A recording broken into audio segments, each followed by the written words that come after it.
letting some people in. Okay. All right. So We'll we should start with a be cough. ready to get started. Hey, pretty punctual here, given, it's 7:02, right? So tonight at this workshop, Eric and I, we really just wanted to simplify this and really come away with like one simple promise for you. And sorry, got to move my slides here, and we're going to show you exactly how to determine whether your body is in a place where it will be responsive to your fat loss efforts right now or reactive and reworking against you. And if working against you, the three most common reasons why, and what that means for how much you eat, how you train, and why the scale hasn't been moving. And this is even if you're already eating and what you call clean and training hard and, doing everything you think is right and nothing is changing. And Eric and I are going to do it by, just walking you through the diagnostic that we use with every single woman that comes to us. Okay. It's called the Metabolic Readiness Test, and it has four metabolic types.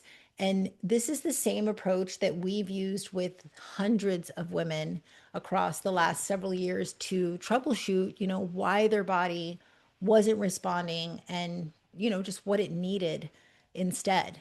So, we're going to take you through that. And I know some of you might be thinking, and this is, my metabolism is damaged, or I think some of the words I hear is, it's broken. Um, or maybe you just, you've been telling yourself, I just need to be more disciplined. I'm clearly not consistent enough. Or, okay, this is just kind of, what happens at my age. It's, my hormones, I guess, I just need to accept it. Or, maybe you are someone that's tried keto, tried tracking macros every day, tried intermittent fasting. You've maybe worked with the trainer who gave you a plan that you couldn't keep up with beyond a few weeks. Maybe you're saying, why would this be any different, this time? And I get that, you know, um, we've heard every single one of these sentences at one point or another in the DMs, in the emails, or with people that we've worked with, over the years. But here's, what we're going to show you tonight. Your metabolism isn't damaged, but it could very well be adapted or reactive. And those are two very different things and with two very different fixes. And Eric's going to take you through that. And That's yes, not what listen, I was hoping it oops, was going to be. sorry. And yes, sometimes lack of discipline and consistency is the problem. Like, but for some of you, the discipline and consistency is exactly what's been hiding the real problem and not solving it. And what I mean by that is it's not your age and hormones. Yes, we need to accept the fact that your body has changed. It has, right? But no amount of willpower fixes a physiology that's been pushed into a reactive or defensive state. And no amount of blaming your hormones fixes it either. Okay. And, here's the thing about like keto or like the macros or the intermittent fasting, the trainer who gave you the plan, you couldn't keep up with, like, you didn't fail those plans either. They were simply built for women like who aren't where you are right now, like where I am right now. Right. Same calorie math, same cardio prescription, the same like eat less, move more logic given to every woman, like, the starting point as the same as everyone else. And it's not, it shouldn't be. Nobody ever asked what your body has already been through before handing that plan, right? Knowing your history. Eric wrote a huge article. How old is that article now, Eric? Like over 10 years old, about the X factor of like, Fighting history. knowing the dieting history, right? So whether it be years of dieting and chasing fat loss, a hormonal shift, or a really busy life that's been running you on empty. I mean, a lot of us are at a phase where we're also taking care of elderly. So we've got like some of us where we've got children still in the house. So we've got new stress factors in our lives. And it's all really very relevant to this stage. And once you know why, everything you've tried that didn't work in the past is going to make sense. And that's really what tonight is all about. Okay. So coming up tonight in the next while, we're going to walk you through these three things. The first is the four metabolic types. And what surprises most women is finding out that doing everything right can still be the wrong plan for your body specifically. So by the end of tonight, you'll have a much better idea of which type you are, and it might have been working against you this whole time, right? The second is the biofeedback system. This is the piece almost nobody has, and it's in your body will tell you something, is starting to go wrong before the scale will, if you know what to watch for, right? And so we're going to show you that. And then the third is the metabolic restoration phase. And this is where the other two come together. You need to know your type, and Eric's going to take you through that. And you need, biofeedback to know if it's working. So you need to know that first part, and then you need to know the biofeedback. And this one is going to challenge, what you've been told about what to do when the scale stops moving. Because the instinct, all of you could probably say this in the chat, you've been told to eat less, move more, right? And you're going to learn how that, can become exactly backwards. I lived in this place myself, and this is the phase that truly, truly changed everything for me. So just stay with us because by the end, you'll have the complete operating system, not like another hack, but like the system you can plug yourself into. Okay.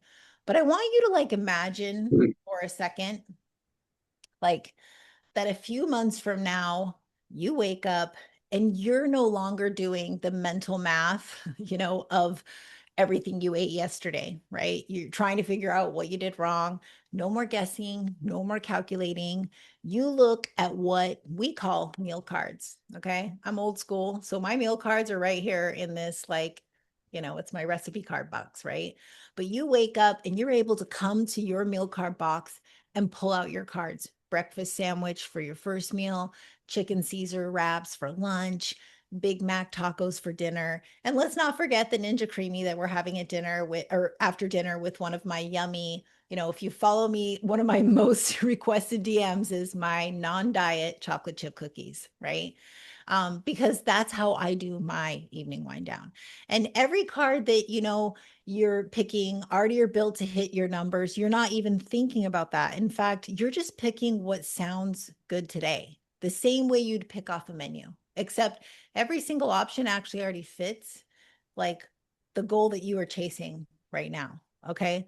And that's the whole difference between how we do nutrition in a real life and everything you've tried before, like keto, macros, intermittent fasting, or any other unsustainable plan that you could, couldn't follow for very long. All of that required you to think, calculate, and just kind of like white knuckle your way through every meal. And our way doesn't do that. Okay. The math and the thinking is already done, and you just have to eat. And, so imagine so throughout your day, you're doing this, you check in the mirror, and for the first time, the reflection actually matches how you feel inside. You don't, have to avoid certain clothing. In fact, you walk in your closet knowing that everything fits, and you're even excited to shop again. And that night, after picking your meal cards for your breakfast and lunch, you end up going on a date with your husband without, running the mental inventory of everything on the menu. And, you actually leave the date feeling proud of yourself. And it's not because, you sat there eating a salad. Okay. It's actually because you stayed aligned.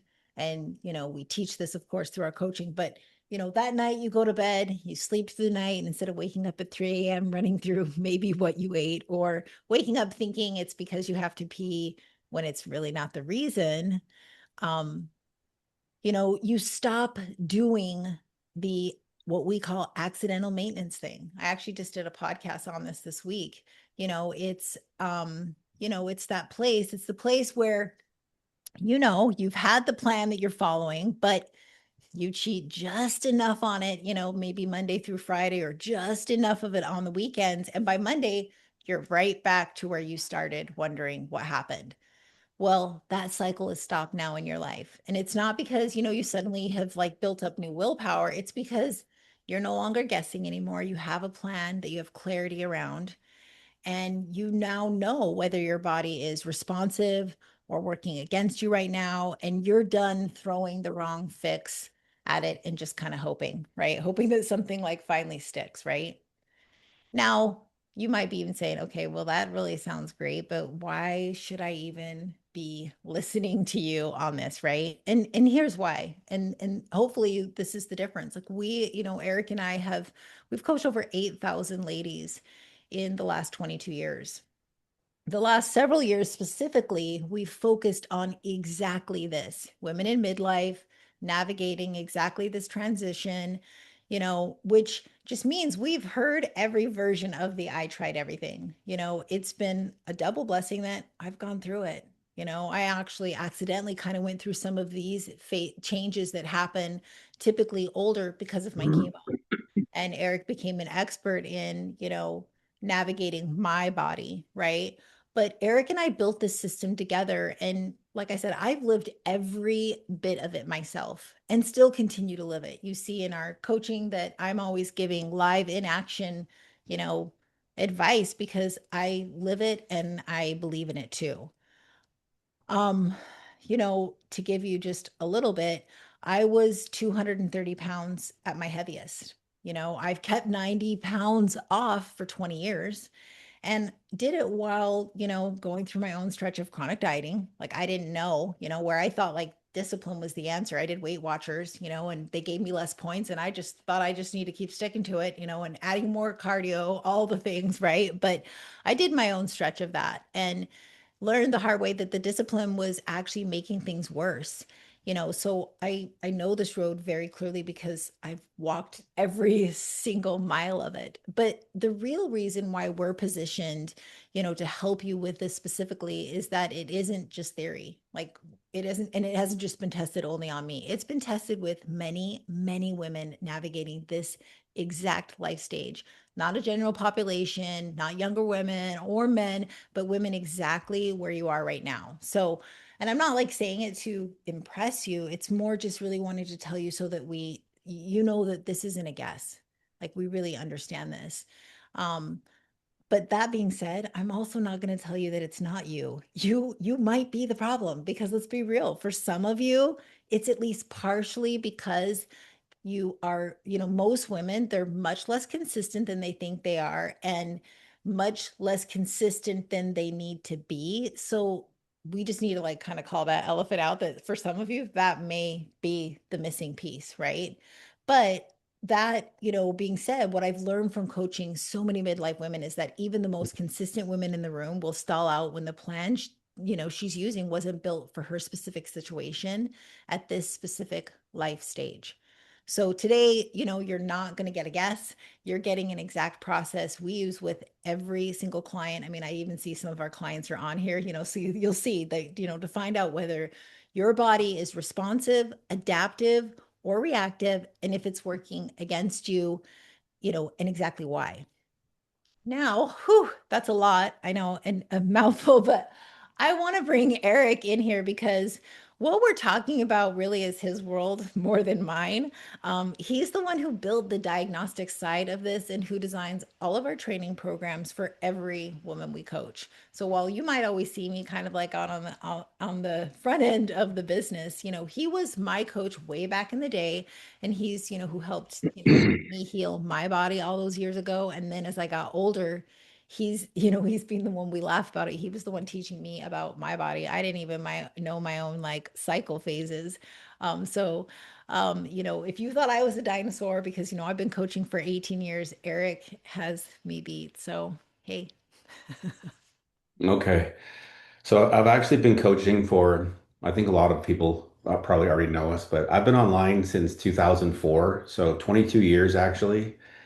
And so I'm one of the OGs. I used to kind of be embarrassed about how to answer a question when someone asked what you did for a living way back then, when it was just kind of weird to exchange this type of information on the internet, right? So, anyways, I think, like probably like 60% of my coaching in that time was really in the competitor realm and working with people who like that look or wanted to look like they work out. I used to moderate the oxygen forums online. That's where Amy and I met, incidentally or ironically. But the reason why it's been a great transition for us into this midlife population is because what competitors are willing to do to lose fat is pretty wild, right? If there's any former competitors, like some of the contest prep strategies out there are pretty extreme.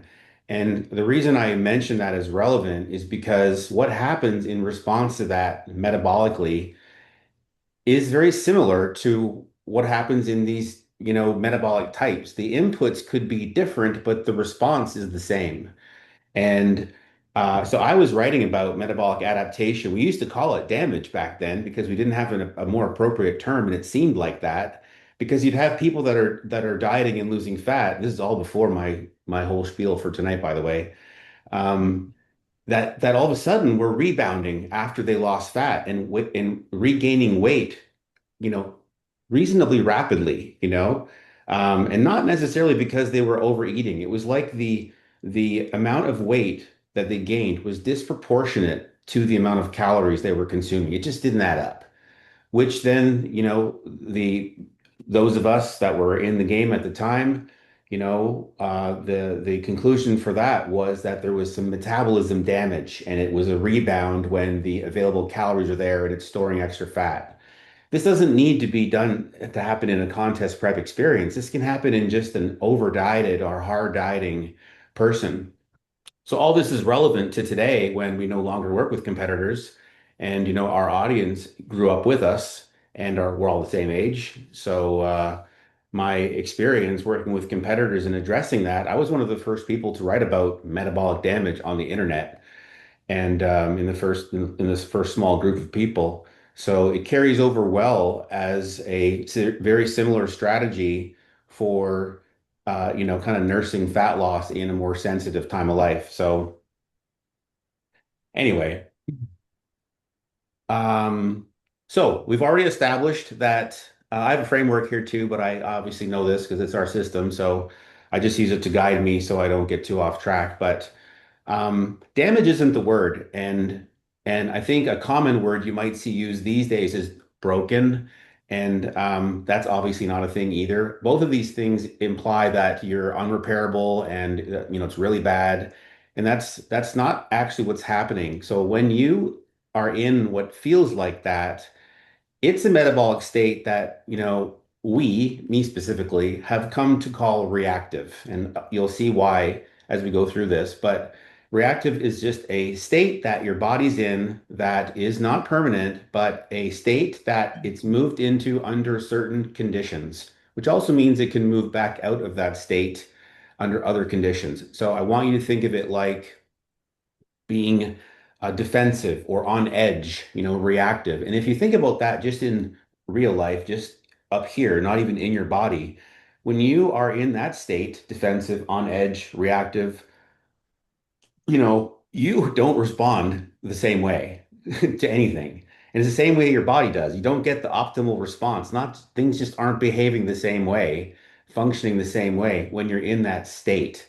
So that's one side of things.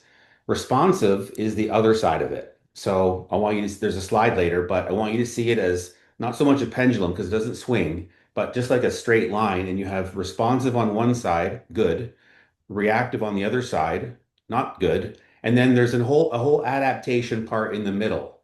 So therefore, in the context of fat loss, we're saying that your metabolism can be responsive to a deficit or reactive to a deficit. Okay, that's the main thing right there. So fortunately, this is something you can test, pretty simply and not have to guess at. And the reason why it matters is because the two states uh, totally determine which direction you take your food. One is going to go in one direction, one is going to go in the other direction. So unfortunately, most of the I guess the fat loss industry, they tend to, it's always been like this. I've been 22 years. Contest prep is where you see it all. The solution to a stall is cut calories more and add more cardio. So decrease input, increase output. And I had routinely seen, by the way, the people who had the most output in contest prep circles. This is just fat loss taken to a further level than most people want to go. The process is not really different, you know, and the more output someone tried to push to create this deficit, the more they rebounded almost all the time. The more that deficit was strained, the more and the quicker the rebound was of regain of weight. So that's kind of the standard advice, and it's kind of keep doing that, rinse and repeat. Hopefully, it gets you to where you want to go, which it works because all of us who have lost fat at some point have taken this process, taken this approach because this is how it starts. You do start eating less, or as well, kind of a yes and no, because as I'll mention, most people tend to be chronic undereaters. So, but ultimately, you get into a calorie deficit, you do start moving more. So, loosely, as an umbrella statement, it's kind of true. So, it works up until it doesn't. And so, it's one of these things that's pretty nuanced, not universal. And ultimately, the thing you have to recognize is that everyone here has some type of dieting history. They say that I read this stat some time ago, and it said that the average American woman, let's say North American woman, I don't remember which one it was, but they've intentionally dieted on average twice per year in their adult life. I don't know how they define that time range either, but a lot, right? That's intentional times of calorie restriction. Oftentimes, on average, I would say most women not doing well with protecting muscle through training right, prioritizing protein, not under eating. And then you can appreciate that a lot of times, the other times is just kind of defaults to under eating, skip meals, less structure, random days where the calories are higher, but it's ultimately averaging out to under eating. And so if more restriction, your body adapts to this. It's going to adapt because it has to. That's not a bad thing. It's the way it's supposed to be, right? So if restriction, though, over the long term, this is the important part. Like Amy mentioned that article. I wrote that article about I called it the X factor, the not so obvious factor in your current fat loss ability is what you've done up to this point and how you've done it and how many times you've done it and how hard you pushed it. All these things are wear and tear components on an engine.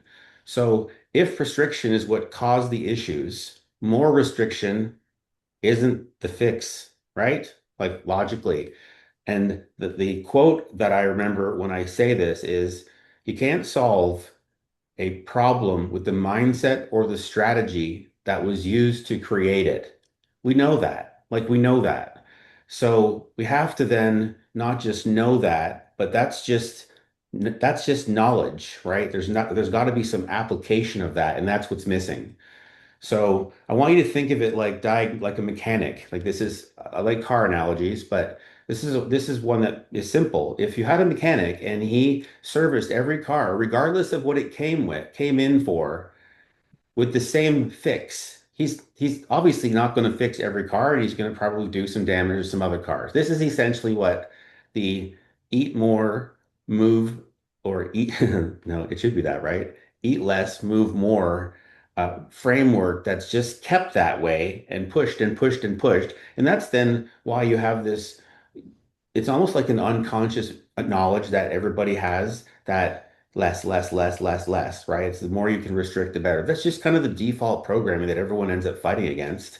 You're told to eat more. It's super counterintuitive. What do you mean? Like, forget that. That doesn't make any sense. Says who? Well, them. So, anyways, um, the great thing is, once you know where you are, like on this kind of scale, it gives you clarity. And that's the great thing is clarity. Sometimes people say, well, it's my hormones, and other people, oh, it's my metabolism. Or these are the first things. First of all, hormones do not create extra calories, right? They don't do that. So they this is what I want you to realize. They don't make you fatter. They don't help with fat loss in that sense, like of the hormones that are changing now. What they do is they affect follow through. They affect how you feel, right? And how you feel, whether that be from sleep loss or low energy, fatigue, hunger, cravings, how you feel affects your follow through. And that's a big player because that's technically most people's obstacle is just being consistent. So either way, once you have an idea of where you are, you can then know that you're making the right decisions. And when you have a system that controls the most important variable, which we'll talk about, um, then you take control, much more control over the process instead of being left to default to, I'm doing everything right. I don't know what's going wrong, but it's not working. That's when you get these silly thoughts that something's really wrong when it's not really wrong. It's just that you're missing some consistency around a really important variable that tends to be super difficult to try to track daily, which is calories, right? So this allows you to determine with more specificity, how much you should be eating right now, how you should be training, or rather, how you should not be training, how much recovery you need to kind of pull yourself out of the ditch, so on and so forth. So these are just kind of some frameworks, like in some, terms we like, some just descriptive terms and stuff that have worked for us to build a process around how we approach starting with somebody. So back to you, Amy. Okay. All right.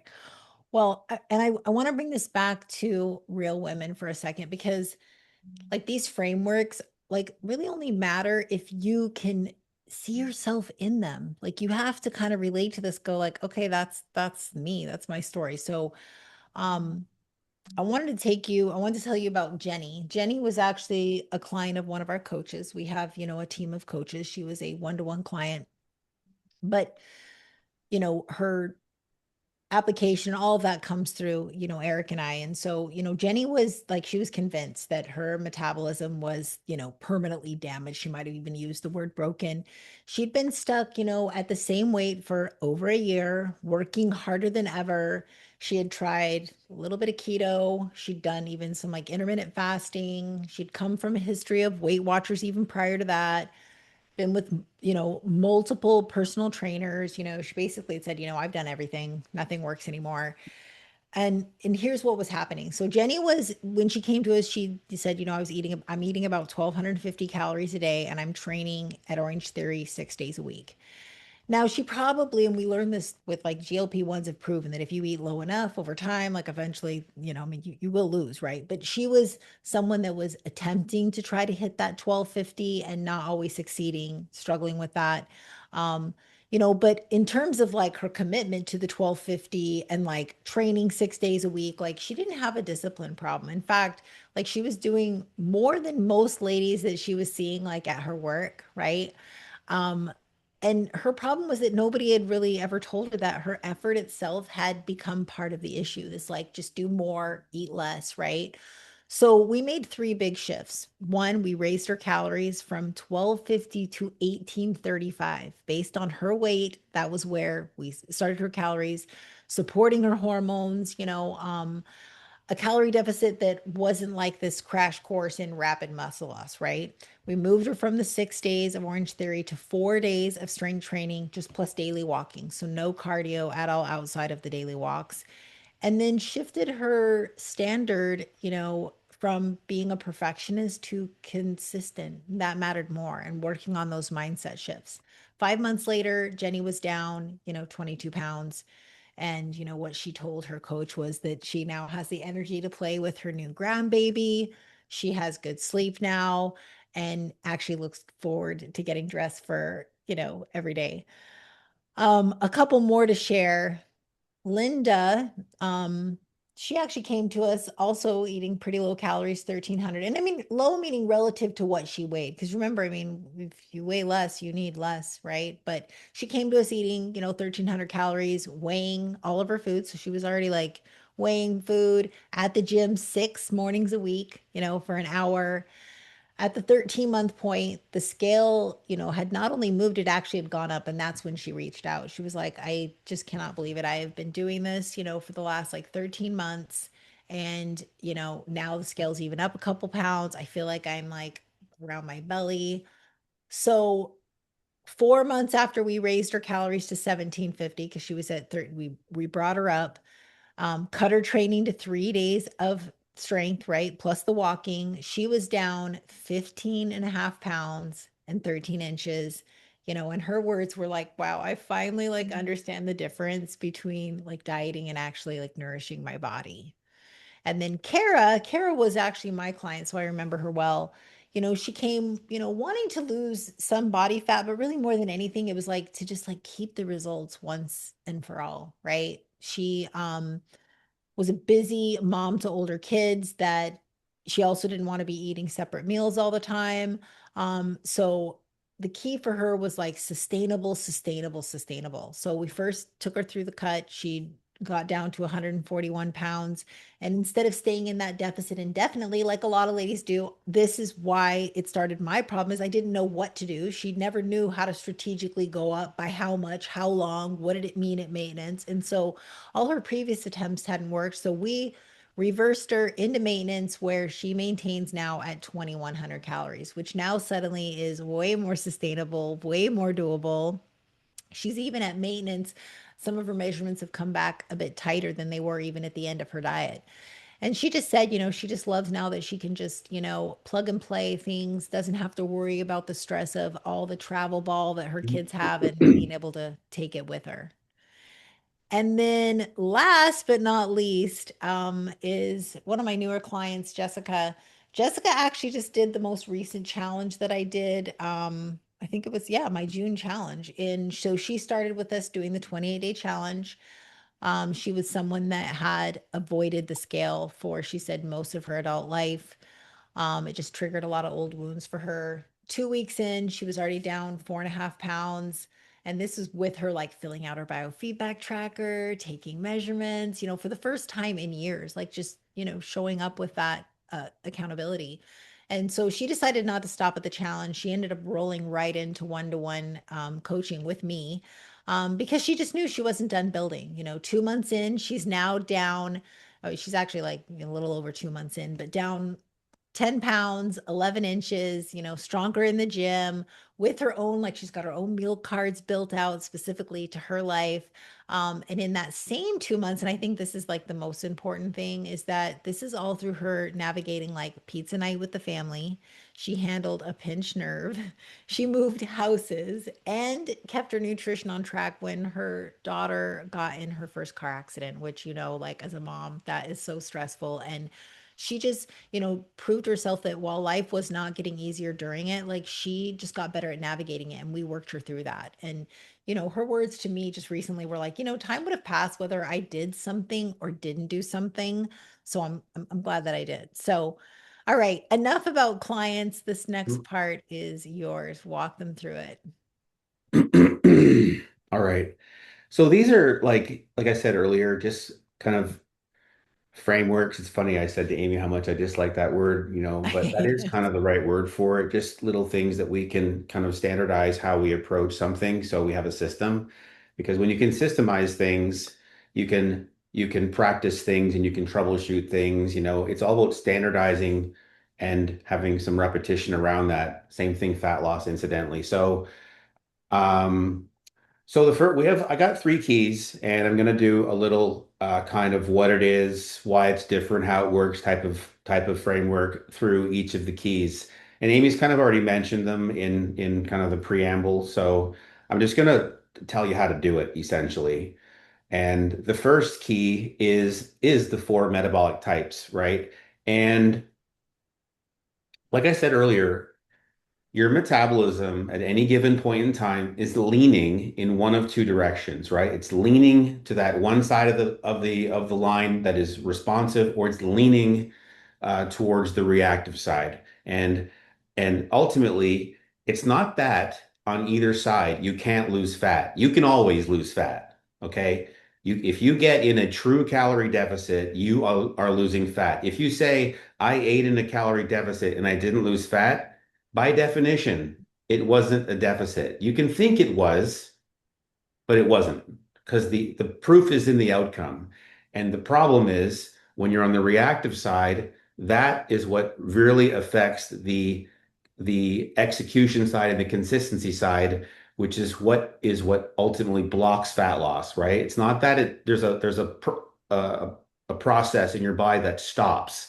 And GLPs have proven this because whether someone is in perimenopause or menopause, there's a lot of women who have struggled for life with weight loss who have even on it, right or wrong, some people use it as the whole strategy. That's disaster waiting to happen. Some people use it as part of an overall strategy. That's intelligent use. They'll probably be successful, right? But that's a different topic. But um, but ultimately, on the reactive side, you struggle to do it because you just don't feel great. You got a lot of symptoms. The hormones are all over the place. And then there's responsive where you are just kind of a-okay, right? It's okay. So there's actually also a middle step, which again you saw on that slide, and that's the adaptive component. And this is biologically normal. It's okay. Just like being hungry in a deficit during fat loss, there's nothing wrong with this. In fact, it's a good thing because it's supposed to happen. If you are eating less than your body wants you to eat, obviously over time, it doesn't like that, right? That's less fuel, and your body would perform a lot better on a sufficient amount of fuel. So if you're eating less than your body wants you to be eating, there's going to be an adaptation and it's going to be down. So there's two reasons why you're going to have a reduction in your body's calorie requirements over time. And you can see how this you can see right off the bat here that a static diet that doesn't change over Like time is not higher, going to please. work. Like at least mid. a static sorry a static diet that doesn't change over time is not going to work because it's going to start as a deficit, but you're going to adapt to it, which means we go back to that umbrella term or umbrella idea of less, adapt less. That works up to a point, but there is a place of diminishing returns with this because then it becomes unsustainable because it's just too low. So the middle step react is adaptive, like I said. So the one component that does reduce your calorie requirements that you don't want back is just weight loss, right? If you lose 30 pounds, you're literally 30 pounds lighter, you're smaller. The math is the math. Lighter people require less fuel to do the same things that their heavier counterpart would have done. So that one's expected. You don't want it back, right? It just means you're smaller now. The other one is different. This is your body slowly adapting to that lack of fuel by down-regulating certain systems from functioning optimally. So this is not something that blocks fat loss. It just changes the energy equation, the calories in, calories out equation. So this is called adaptive thermogenesis, and it's the component of your metabolism that chases calories either up when you go up and down when you go down. It's normal. Now, you can have a really kind of, I don't know what the word is, almost a dysfunctional level of this if you've been a hardcore undereater. Like there's a good there, there was a study done, if we all remember the show Biggest Loser, and when you looked at the metabolic decrease relative to the weight loss going from like an average of 335 to like 220 or something like it was something like that. Their metabolic rate was on par with a 140-pound woman that had never dieted before. That's how much it had dropped. So that's an abnormal amount. Those are abnormal situations. So we can't really extrapolate anything really from that. It just goes to show how far it can go, but it's usually not like that. So, anyways, this is the one you want back. And this is the one you get back because if you don't, then you got to think of this through the lens of maintaining. Like people assume, generally speaking, that if they lose fat, that's it. Like I won. And so I see it as it's like a backpack, okay, this is gone, it's over. Whew. It's not like that. This is the visual you need to have. Balloons, not backpacks. So fat loss is like balloons. These are balloons. These fat cells are like balloons that just are full of energy, of air, and you're trying to deflate them to a more acceptable level. But they can reinflate and they can overinflate, and they often do. So there's a maintenance component of this that requires that what you do now becomes some version of what you're going to do down the road. So anybody who's trying to do one of the diets with a name, regardless of what it is, if you're not considering how you can do it for the rest of your life, what is the point? This is why, what if I told you, for example, that you trying to track if you're this type of person, calories every day or macros every day is one of the reasons why you struggle to be consistent.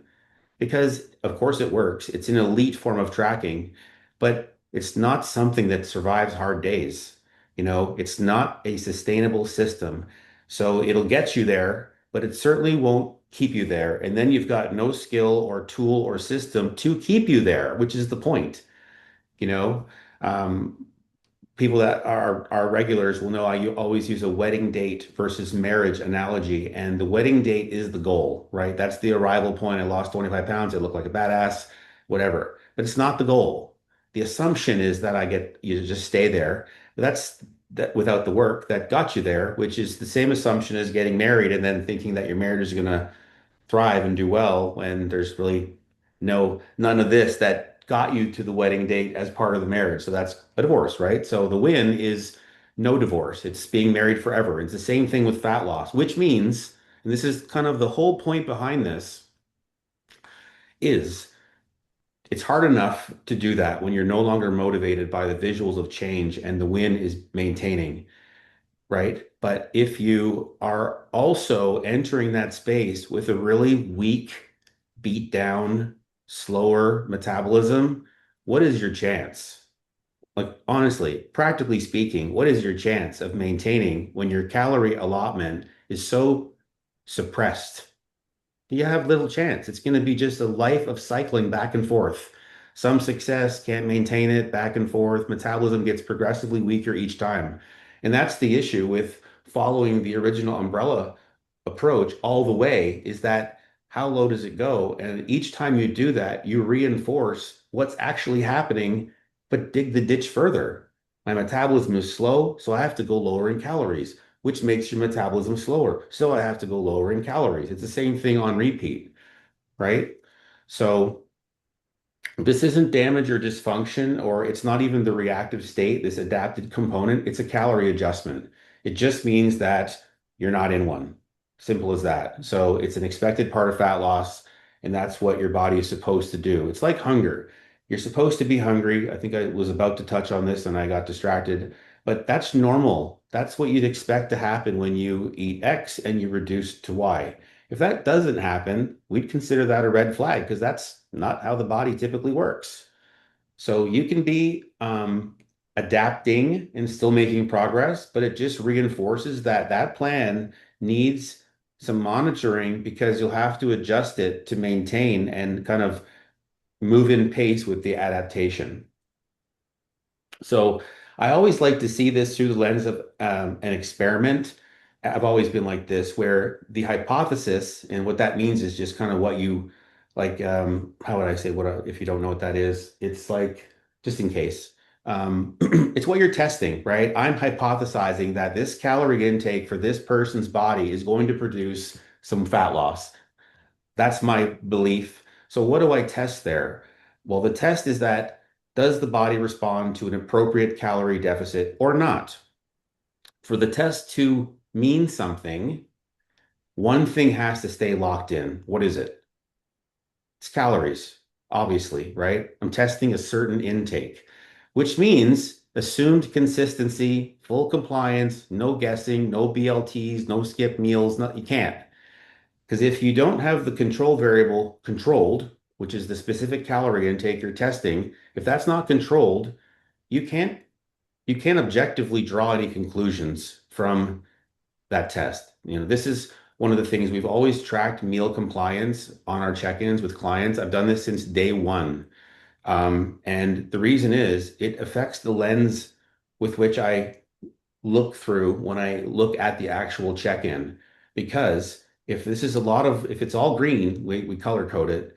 If it's all green, then, and let's say there's no progress, well, it's certainly not a compliance issue. The calories are locked in. I know what's being eaten every day.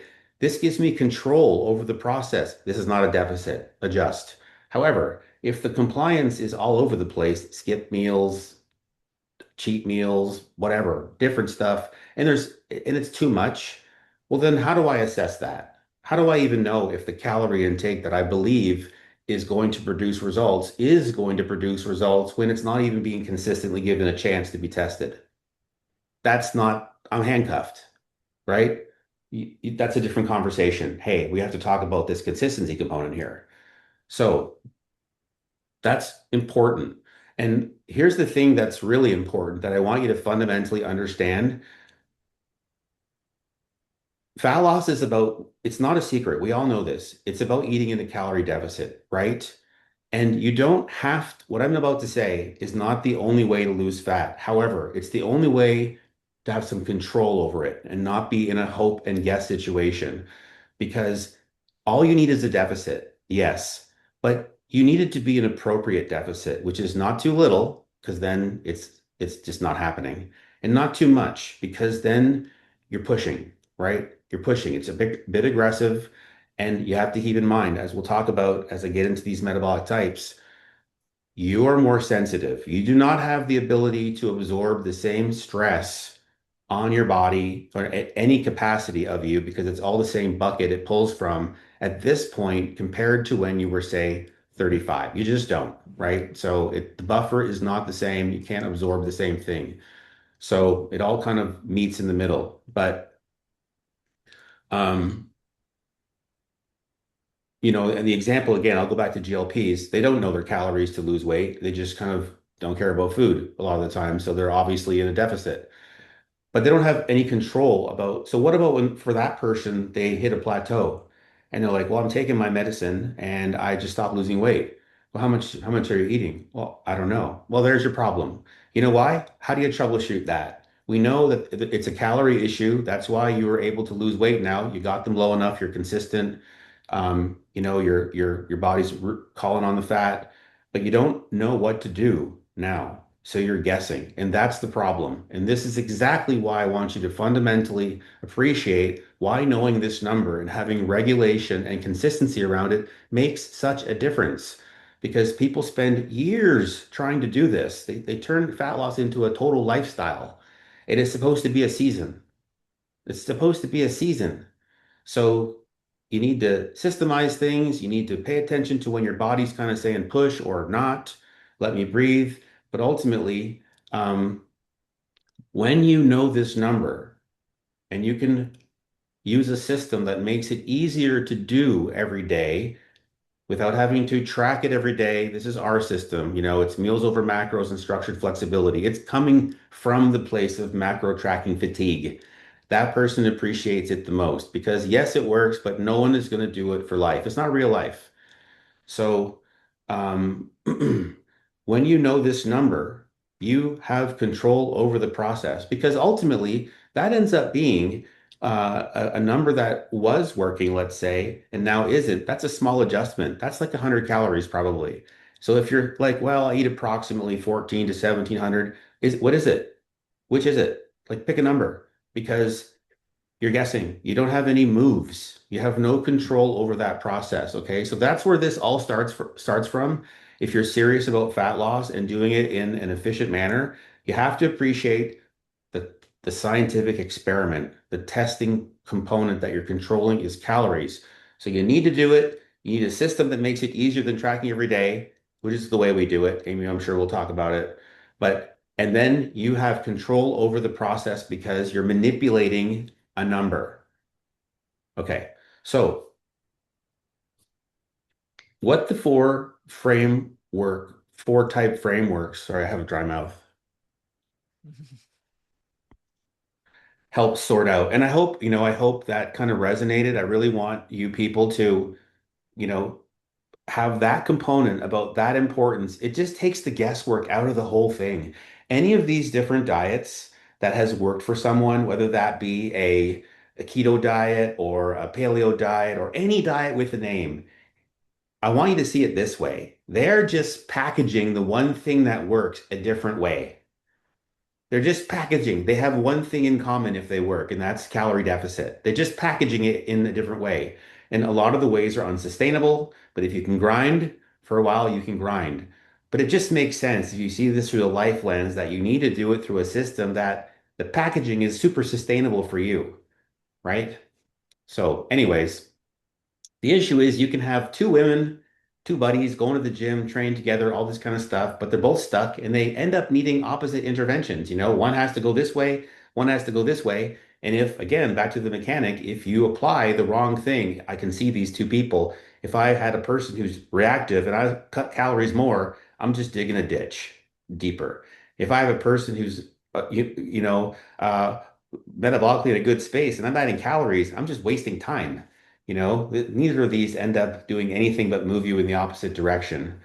So and that's really kind of the entire reason the overall eat less, move more up to a point kind of paradigm eventually fails as often as it does. It's because it's basically a really, I guess it's a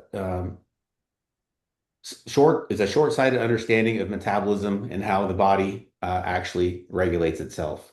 So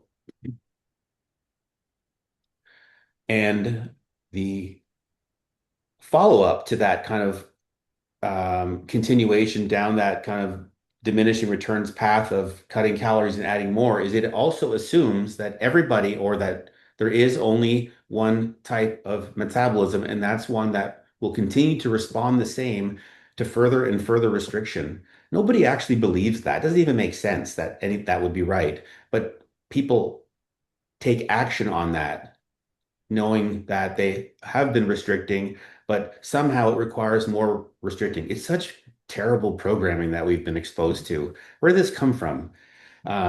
Anyways, so this is again a true process up to a point. It's just that there's so much more nuance to it. So it not enough to say that it's false, but there's interruption points, there's reset points, especially again if you're looking at this through the context of a solid understanding that it makes sense that my best chance of maintaining is a strong metabolism when I'm done. There's no argument to that. Everybody should be that should make sense to everybody. So doesn't matter where you got this, where we any of us got this information from, a coach, a program, just the way the industry has kind of moved over the years. It's just not based on where you're at right now. And in every case, actually, it's not the same place it was before everything changed in the midlife, unfortunately. So um so one is let's see, what did I move here? Hold on a second here. Lost where I was. Okay, so three components, and this we used to call this this is what everything hinges on, honestly. This first place here is the hinge. And it is what we now call a metabolic readiness test, but it's really what we used to call a deficit test. And it's literally what it sounds like. It is testing a deficit. And this is where you're going to first get an inclination as to, let's say, for lack of a better term, metabolic health. That's not really the right term. Maybe I'd say strength, capacity, something like that. But the point is to see, do you respond to an appropriately built deficit? You know, an appropriate, not too deep, not too shallow, just right, which is about 25%. Do you respond to that? In theory, it should be a deficit. This is the test. In theory, it should be a deficit, but is it in you? And that's what you're testing because that outcome, provided you meet the conditions of controlling the variable that matters, which is calories, that outcome tells you a lot immediately. Well, it'll tell you something within a couple of weeks, not immediately. So where we start when I say an appropriate deficit is 11 times body weight. There's a little bit of nuance to this depending on what you weigh, but it's generally speaking 11 times body weight. And the reason I've chosen this number is because most metabolically healthy women will maintain body weight, metabolically healthy, 14 to 15 times body weight in calories. Now, that number, if you do the math right now, might you know, trick you out a little bit and say, holy cow, that's too much. But it's true. Okay. Just because you don't believe it's true doesn't make it not true. It's true. I have enough women that have done this that know that you can maintain on a really strong amount of calories. Again, there's nuance based on total body weight, of course, but what that means then is about 11 times body weight is going to be right around a 25% deficit. So, like I said, deep enough to get a good test, not so deep that you don't have any adjustments that you can make from it. So full compliance, 2 weeks, no ifs, ands, or buts. You got to lock in. If you can't be consistent for 2 weeks, that's a different conversation, right? So if it's moving, well, then good. We call that a ready responder. Their bodies are ready, able, and willing, no friction, to respond to a calorie deficit. The signs are there. You've already made a bit of progress. The trend is heading in the right direction. Yay. That's the ideal outcome. The other three um, are, so wait, we're not there yet. If at the 2 week point, let's stop here, there's no movement. So at 11 times body weight, there's just not, it's not happening. We make an adjustment. So we're either going to adjust down to 10, 10.5, somewhere in here, depending on where you're starting from, and give it 2 more weeks. That's another like 5 to 10% adjustment. And if at this point at 10, we're like, hey, nothing's happening, consider what I said a minute ago when I said it's 14 to 15 times. If it was 15, 10 is a 50% reduction in calories that are maintaining you. This is a problem. If you're maintaining 50% below a good healthy intake, this is the biggest obstacle to short, but especially long-term success, because you'll have to get under that in the short term, which is going to potentiate that reduction even further, dig your ditch deeper, and make the recovery process around bringing that back up that much longer. So that's an issue, right? So if you start moving at that point, with that adjustment, then we know, okay, you're right there on that scale, right? You are in the adapted state. You just really needed a calorie adjustment and some regulation around that intake, first to test it and then to maintain control of it. Now you get to keep going, right? You needed a bit less than the standard number, but once we adjusted for that, the progress starts showing up. And for this person, all you really needed was a plan that was built to the foods you like. Obviously, we're talking sustainability that you can follow with the right amount of daily calories built in automatically for where you're at right now. And then that again will have to be managed for the next level of adaptation as you slide a little bit further towards that reactive state. Everybody does over time. So there's three common types. Actually, the first thing that's important is this test on its own only tells you one thing, and that is whether you need to adjust your intake from what you expect to normally start at. The general range tended to be 10 to 12 over the years, so we pick 11, a sweet spot in the middle, and it's really just a starting point anyways. You end up making the adjustments, and this again comes back to why you need a system to make the compliance easier, simply because like less food decisions, because you need a regulated intake. You need to have a lot of days at that calorie intake to test that calorie intake. Otherwise, you lose control over the process. This is how you simplify everything.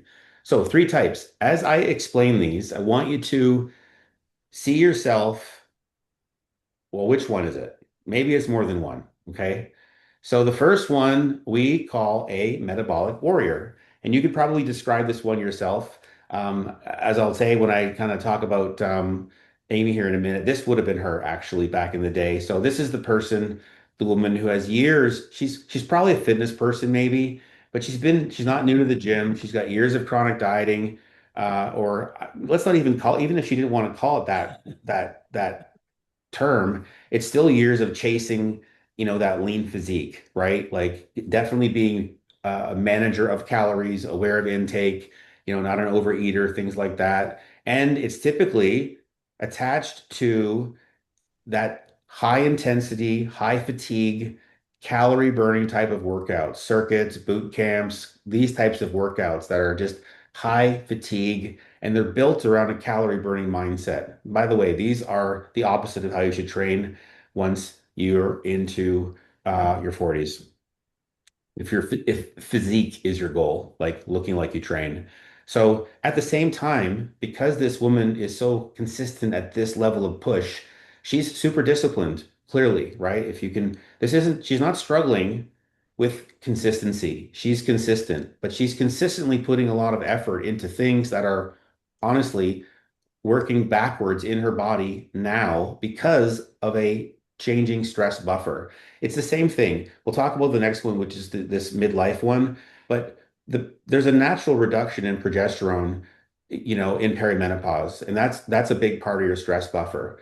But stress itself is a progesterone dumper as well. So these competitors, these hard dieters, they also have an overwhelming amount of physiological stress in their body as a result that pushes that hormone down too. So different input, same impact.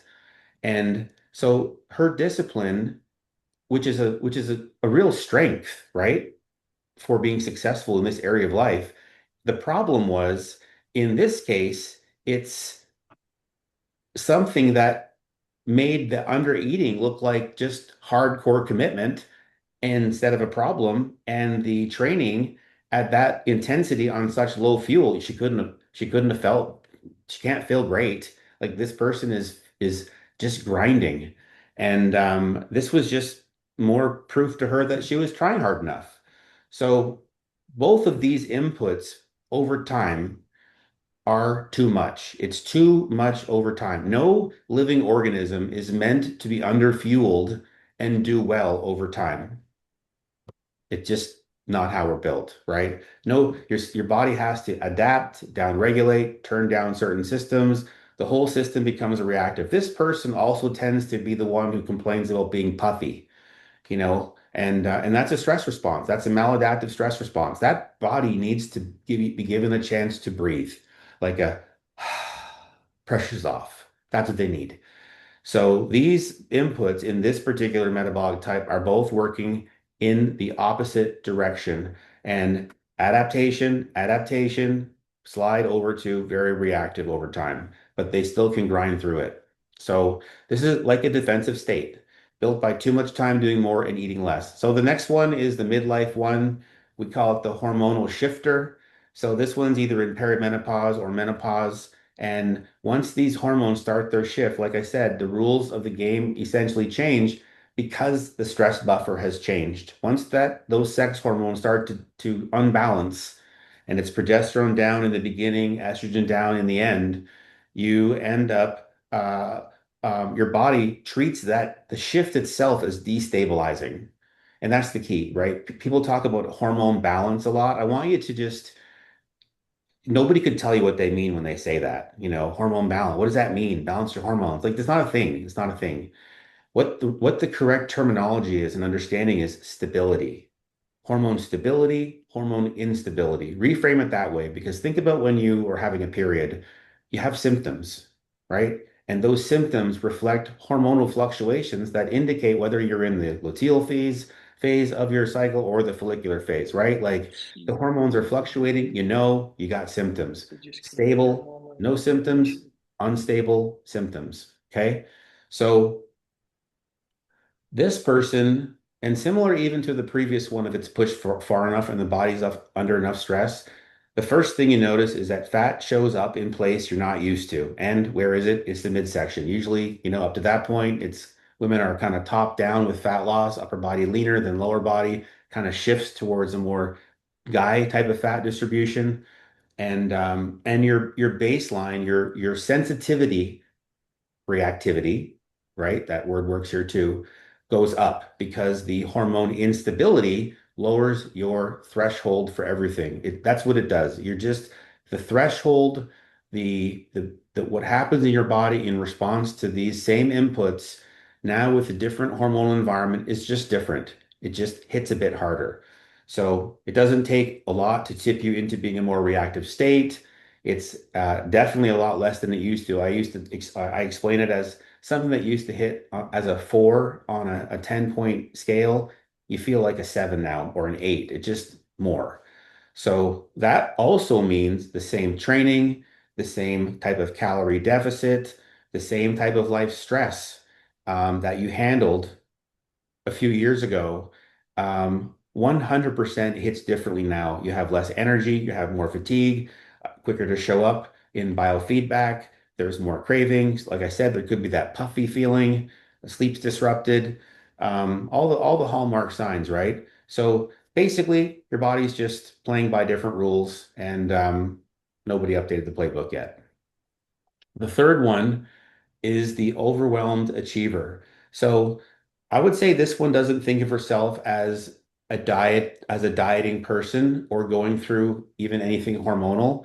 She's just like busy. I've heard someone call this like sandwich season, and that woman is in the middle, and she's got kids, and she's got her own career, let's say, and she's got, like Amy mentioned, aging parents. There's not a lot of time left on the books, right, for herself. So running the house, the job, whatever, all these things. So this one either realizes or doesn't realize, probably doesn't realize the impact, but this chronic stress, let's call it, runs on the exact same hormonal cascade and system that the other two do. It doesn't really matter. It's one system that then has a similar downstream effect on all systems, regardless of whether the input's any one of four. So same physiological effect as you would say you would get from chronic dieting or that midlife hormonal shift. So, and I would say that it's often worse than she thinks because on top of the life stress, she's also, because of that, usually under eating, skipping meals. Last on the to-do list is her needs, things like this. So therefore, her calories are like her blood sugar, swinging wildly. Some days under eating, some days overeating. To the body, this is reactive. There's no predictability around the calorie intake. Body hates this. There's no, think about, again, let's take ourselves out of the physiology and think about an average day. If it goes according to plan, I made my plan for tomorrow, tonight, and everything goes as per plan. That's a pretty chill day, right? That's a great day, right? It's a low stress day. What if the exact opposite happens? And it's just absolute freaking chaos. That's you can see the change in the impact. Your body feels that. It goes right from perception of what's happening all the way into your body, and it's reactive. It's the same thing around energy intake when you're chronically underfueled on average, is that these calorie spikes tend to do the exact same thing that just chronic dieting does. Same impact, average adaptation down, and very reactive to food. That's the person who says, "Oh, when I eat carbohydrates, I just blow up, or I hold water, or this or that." That's self-inflicted, unfortunately, and therefore repairable. So this person could also be a super disciplined person, but she's not consistent because there's simply no bandwidth right now to be consistent with. And that obviously is going to come down to not just metabolism stuff, but the system with which she's trying to, or whatever the process she's even trying to entertain for this part of her life. So it's basically decision fatigue by 3 p.m. and then no energy left for the rest of the day. Okay. So finally, we pretty much match the fix to the type. And all three of these, all of us, need the same core pieces. And the cake is progressive strength training. And the mistake people make is one thinking that all lifting weights is strength training, and that all time in the gym is created equal. It's not. You can go to the gym every day and make absolutely zero progress. And the metric for progress is progressive overload. So when someone says to me, I do progressive overload, well, progressive overload is an actual outcome. It's a goal of your training, but it's an outcome. It's how you measure adaptation. Are you stronger? Yes, that's progressive overload. That means you got a positive adaptation from your training. This is why it's such an objective yardstick for determining, is what I'm doing something for me? Because if you don't have something like this is the best way to approach this entire process. You'll notice my process is very science-based, right? With experiment and control over variables, because this gives you the best opportunity to create repetition around a system and then produce results. So if you are training in a way that, and there's lots of science around training, so just working hard in the gym and trying to get stronger is not the same as having programming that's built with the science of that process well understood and kind of nursed into the programming. So that's a fundamentally uh, foundational piece. And at the same time, you can overdo it now. The one thing that you have to appreciate is that the R&R workouts, the rest and recovery time, becomes really important if you're going to get the most out of your gym time, because it comes at a premium. You don't do it as well anymore, and you're in a calorie deficit, which hits a bit harder than prior, right? So your body's going to do better on a maintenance intake, but we're not there right now. So they also need real intention around nervous system regulation and stress management. That's not like woo-woo type stuff. The people who do this intentionally, it makes a difference. And the easiest way that we regulate into our whole approach is walking. It's just good old fashioned, ideally outside, normal paced, not brisk, not cardio, just walking to just let it kind of let your body breathe, right? And then obviously the most important part, well, I guess it's all important, but the thing that ties it all together is a real life eating system that you can stay consistent with, meaning no daily macro or calorie tracking, but still fundamentally understanding I need to know that I'm consuming the same calories every day. So what's different in the toolkit isn't what's different isn't actually that toolkit approach. It's actually what has to be true first. So metabolic warrior, this person needs recovery. She needs a quick influx of fuel and recovery time. So it's calories to come back up, high fatigue training to be taken out and converted down to more uh, strength and muscle building type of training with more intentional recovery built in. She's usually the one who's training 5 or 6 days a week as well. There isn't even recovery built into that, but disciplined enough to fight her way through it. So the key here is the recovery ditch has to be filled, and until that's corrected, nothing downstream is going to function as well as it should. And I've had a lot of clients like this over the years because that's just kind of it's a calorie burning world, right? When it comes to fat loss, and that's just what we're all taught to believe. And if you're trying to lose fat, you got to do cardio and you go to classes to burn calories and you do this and you huff puff and it makes sense. But ultimately, when you realize that it's all about metabolic protection and metabolic strength, and that means protecting your muscle at all costs, which means how you build it is how you keep it. And if you don't use it, you lose it. So you have to maintain your strength. You have to be training for strength and muscle while you're trying to lose fat, because anytime you lose that muscle, it's harder to get back, believe me, especially these days when the rate of loss is going to increase at this age. But it's what keeps your system firing, it keeps your engine big, right? Your requirements high. So the hormonal shifter, she may not need to infuse with calories, if you will. Sometimes it's just the fact that she needs an adjustment. She needs that test to troubleshoot and wiggle her way to the right calories with these adjustments that just get there. This is again why calorie consistency, I want to anchor down on this. The calorie consistency is important. You can't have a fluctuating intake like that if you want to maintain maximum control over the process and the troubleshooting part of it. So this is a woman who may need to go one way or the other, but that kind of 2 week point in the middle there will tell a lot of the information right there. So for her, honestly, it's not the deficit itself that's necessarily the problem. It's everything around it, right? So the overwhelmed achiever, she needs fewer decisions. So this one, obviously, it's a different type of input, but the impact on the physiology and the responsiveness, and therefore the follow through, is the same. So system, structured, regulated, simple meals that fit real life. Um, a good amount of healthy, real carbohydrates to stabilize blood sugar instead of swinging it. Sidebar, low carb is the midlife enemy. It's the devil. So the opposite is where all the good metabolic benefits, the stronger thyroid, all these types of the better training comes from a healthy carbohydrate intake. So, and then also walking same for everybody to instead of another, hard calorie burning workout.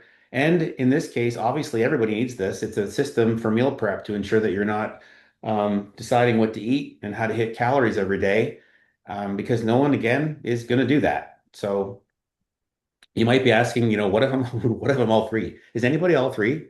I'm wondering. Anybody? Oh no, we're all three. Anyway, um, In some cases, that's probably not unlikely. I think a lot would be maybe resonating with the two of them. But that's why it also requires information as to, just a real history, dieting history, background, what's the last several years been like to know what's true for you. So, we run this, Amy does it really, but we run this 28-day metabolic readiness challenge, this test. Um, 4 times a year at the beginning of our Look Like You Train program.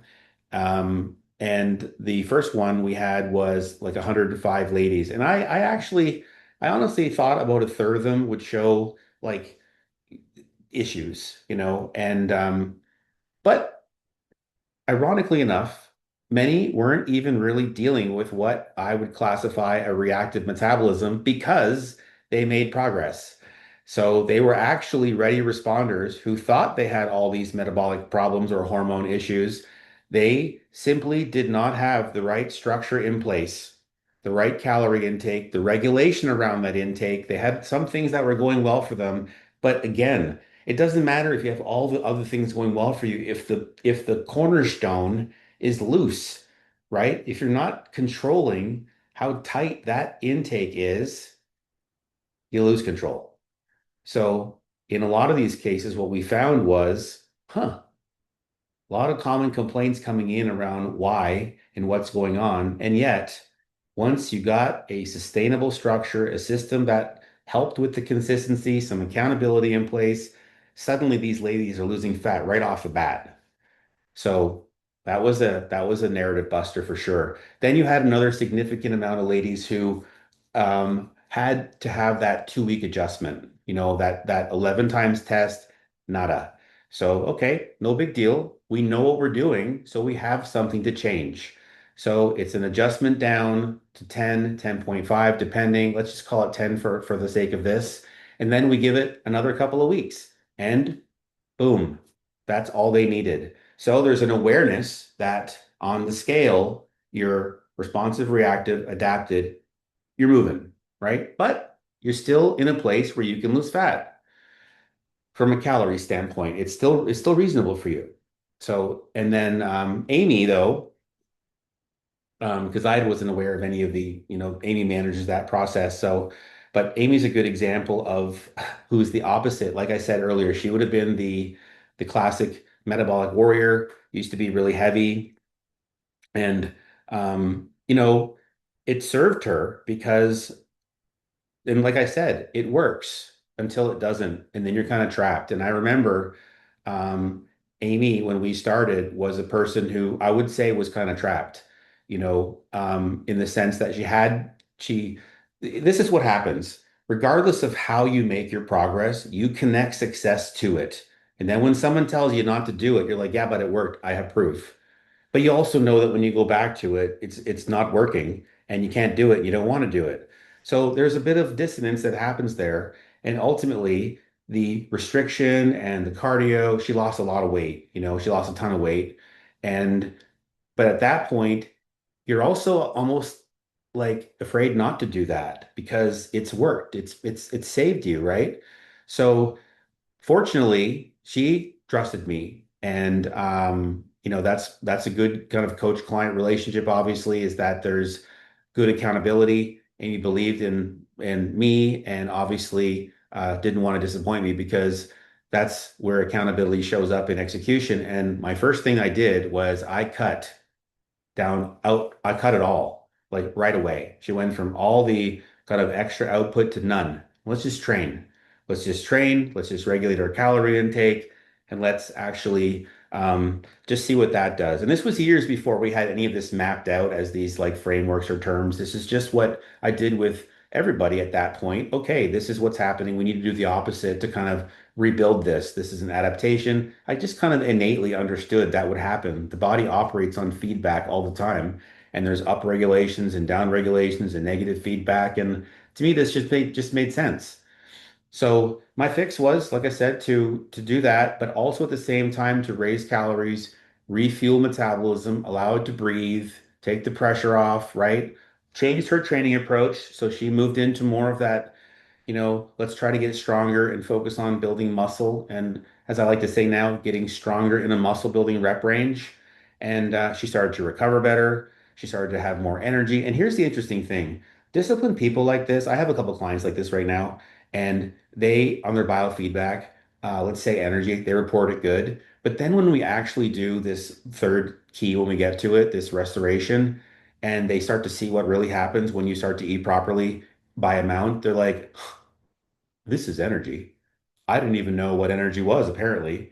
And you just get used to it. And you don't realize just there's a whole other level, and you're just used to feeling kind of like, eh. So she ended up getting stronger, feeling better, making more gym progress. And it's 20 years and she's still 100 pounds lighter, 90 pounds lighter. So, all right, key two. So far, so good. We understand key one. We understand how long to refuel before seeing change in Amy's body. Oh, geez, that's so many years ago.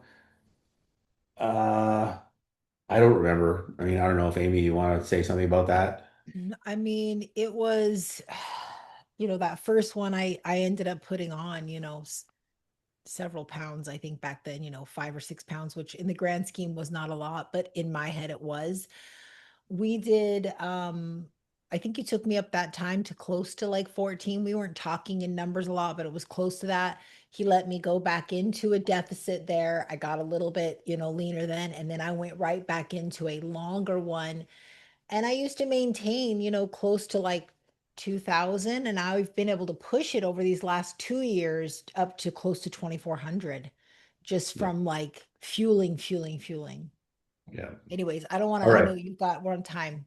Yeah. Key two, biofeedback. Okay. So this is, I'm surprised, but this is what no one pays attention to.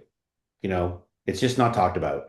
And your body is basically giving you information all the time as to whether you are in this responsive or reactive state at any given time through things like sleep, quantity and quality, through morning energy, through how you are perceiving stress, to hunger, to cravings, to digestion, and just overall energy and fatigue levels. This is powerful because if you're in a fat loss process already, this will start to tip you off when it changes that your body is starting to create more friction and feeling a bit more stress around the process, which again doesn't mean you can't keep losing fat, but you're going to have it start to impact your decision making, your willpower, your behavior. That's just what it does.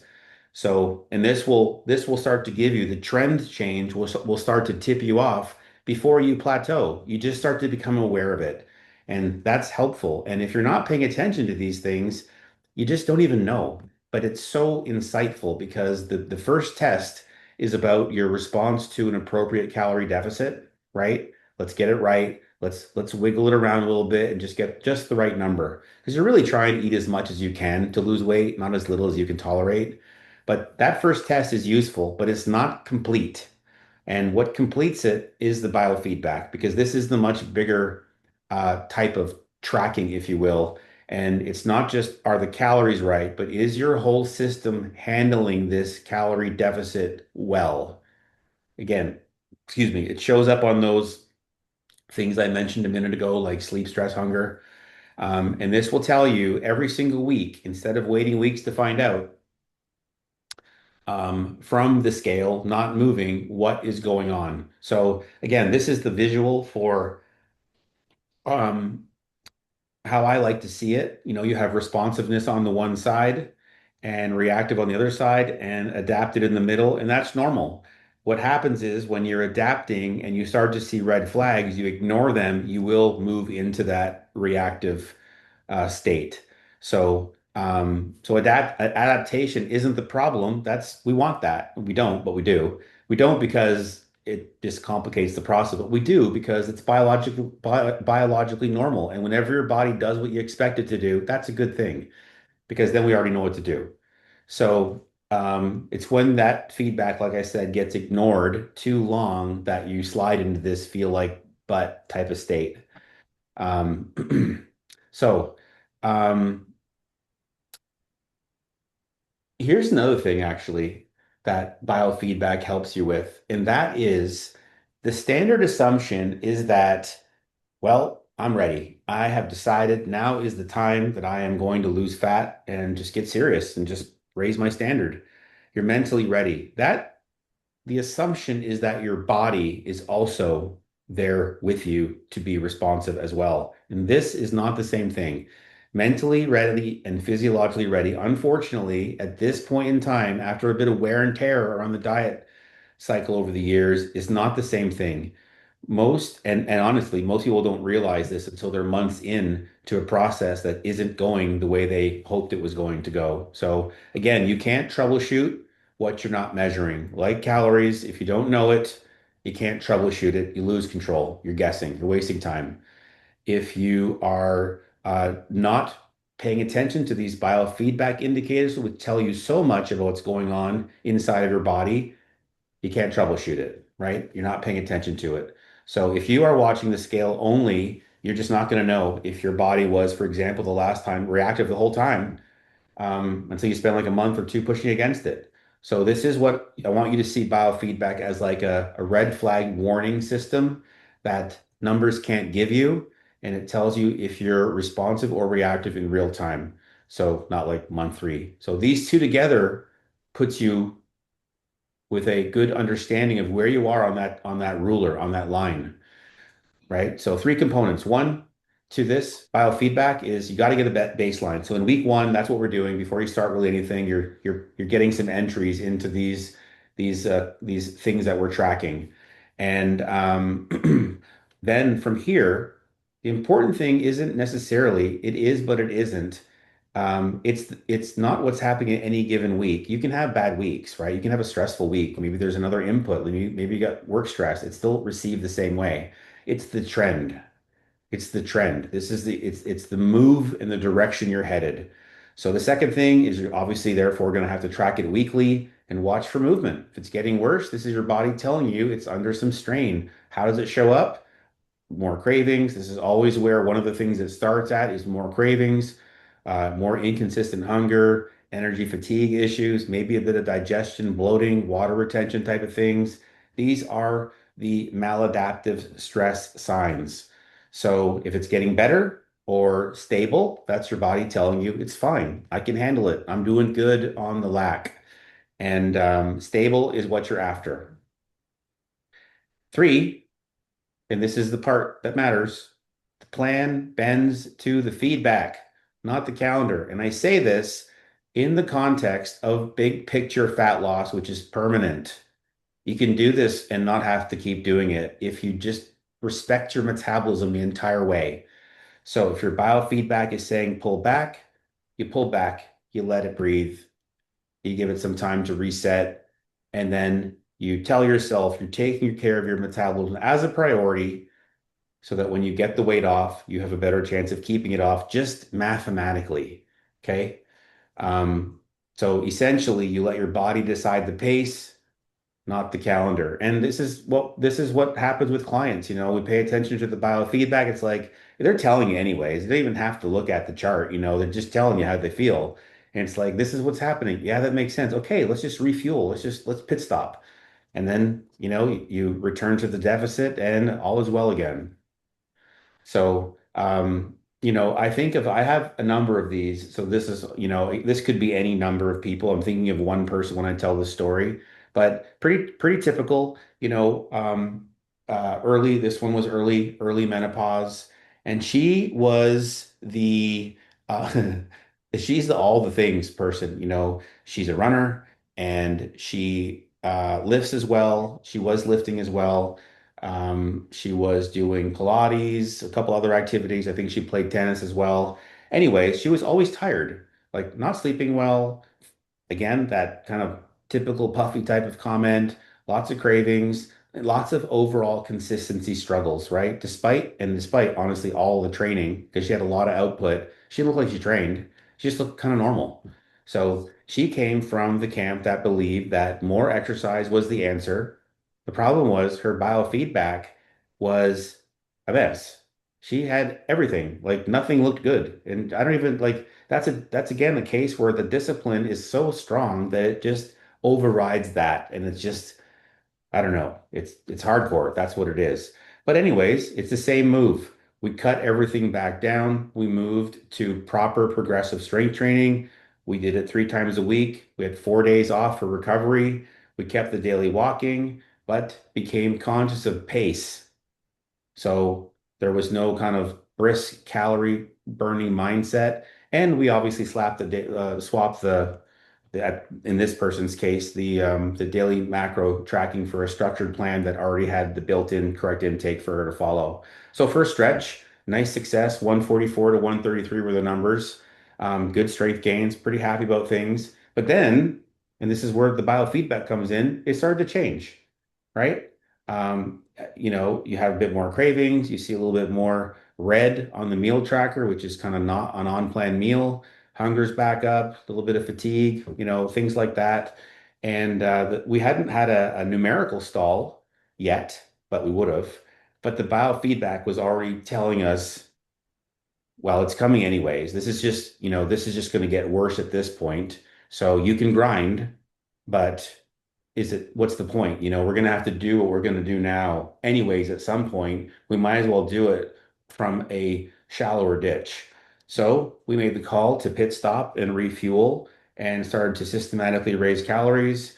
We ended up getting them up almost 500. She held her weight steady around 134, 135. So that's like 1 or 2 pounds. And that's not a change in body fat. That's fuller muscles. You're eating more carbohydrates, you have more glycogen in your muscles, more food volume, so on and so forth. Excellent strength gains during this phase because she was even better fueled. And that's the other thing most women don't realize. When you get to a really healthy intake, your gym time becomes way more productive. So, but the most important thing was that these red flags all greened up. They all went back to green. They all cleaned back up. And that's the sign you're waiting for to let yourself know that my system is breathing. There's less tension, there's less pressure that it's reacting to. So, in her case, obviously more, in many cases, more wasn't the answer, never will be the answer.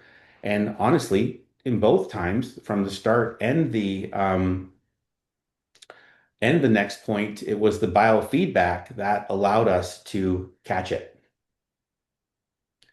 Um, okay, so I just lost my, I think you're at key three, and we'll yeah. do So our now, best. okay.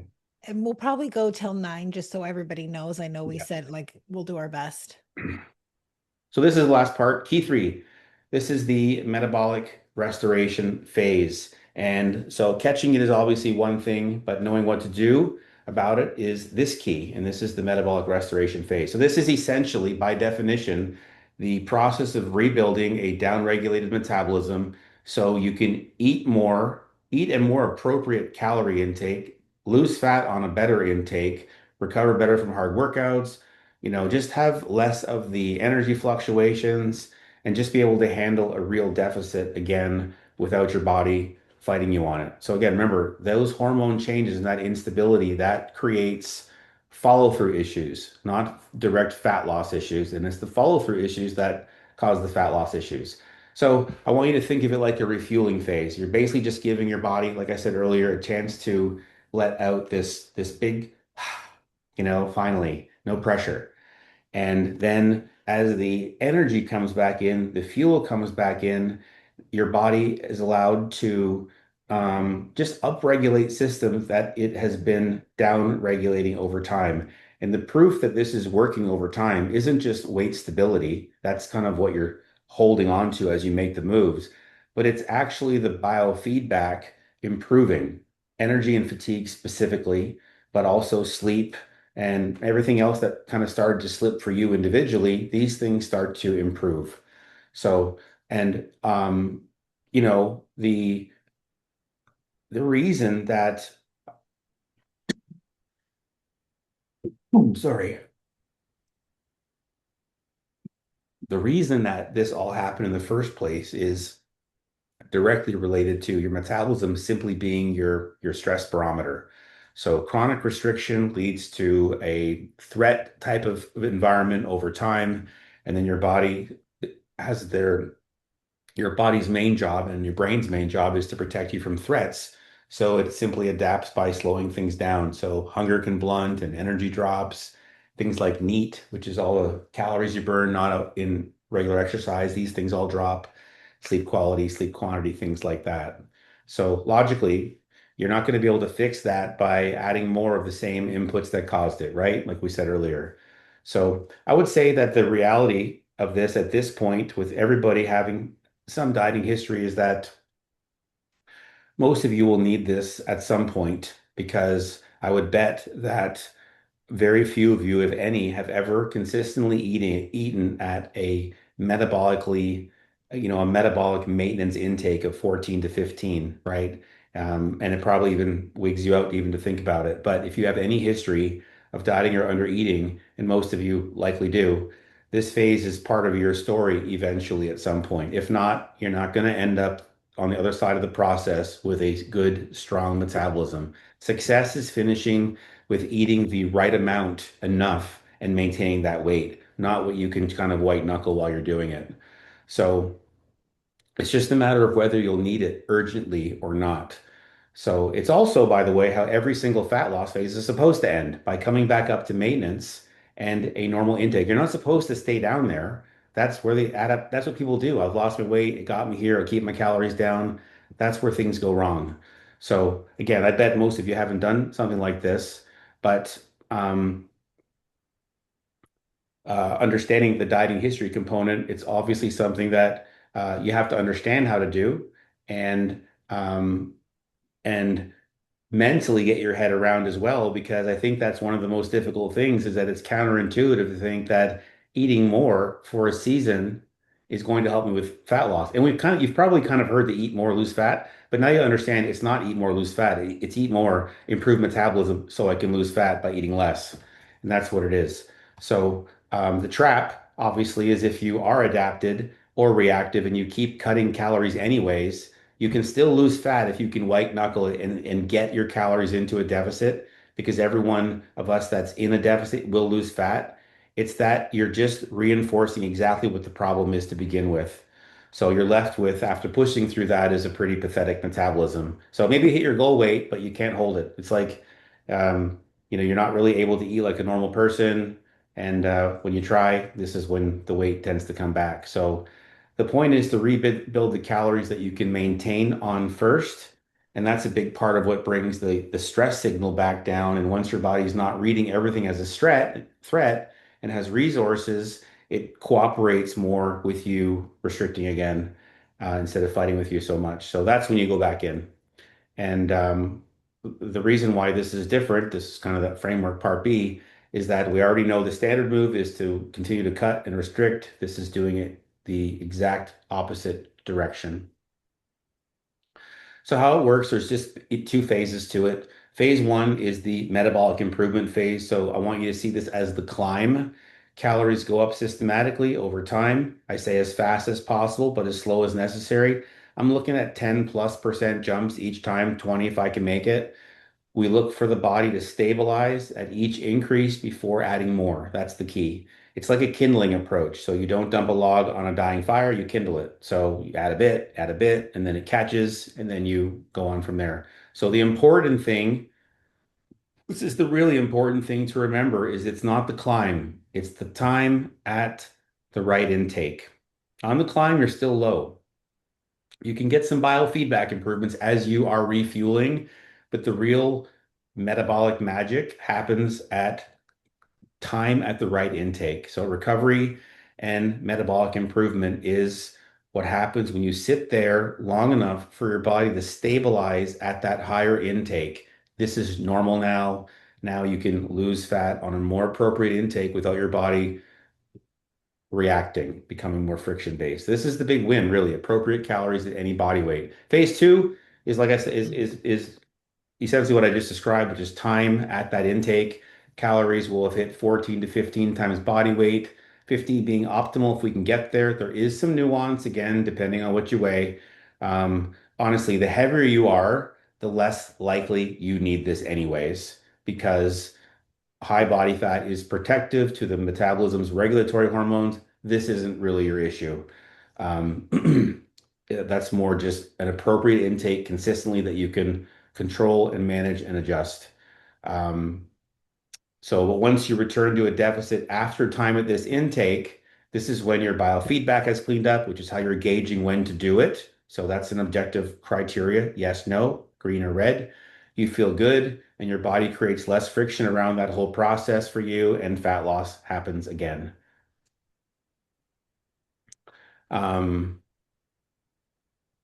I'm trying to think. I was trying to remember a client for this one too, but I've had a lot for this one, but let's just say, the stereotypical person would be someone who's coming in, who's super ready to jump into a deficit, but we have this situation where biofeedback shows one thing, calorie adjustments show another, and then once you take a person through this, it works every time. I have several ladies that are in this process right now on the other side of it and successfully losing fat, leaner than they've been in a long time, yet still stronger than ever. It's just a formulaic process that respects how the body works, how the body regulates itself, what it's adapting to, and then you're counter adapting that by giving it back what it was in lack of that caused it to adapt. So it's a very formulaic process that Mm. once you are in the system and doing it right, works all the time.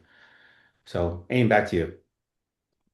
Okay, man, that was really, really good and a lot of information. And we're going to get to your questions too. So I just kind of want to tie a pretty bow on it and then we'll make sure we get to all of that. But you know, we want to show you that, these three keys are one system. They're not like three separate things. I mean, key one gives you the metabolic readiness test and the four types. The test tells you whether your body's responsive right now, whether you need an adjustment. It doesn't automatically, tell you your type, though, because of your life and your history, they're a part of that too. And, knowing that context helps. But the second you heard those three patterns earlier, you probably already knew which one kind of sounded like you, or maybe you were part of like one or two of them.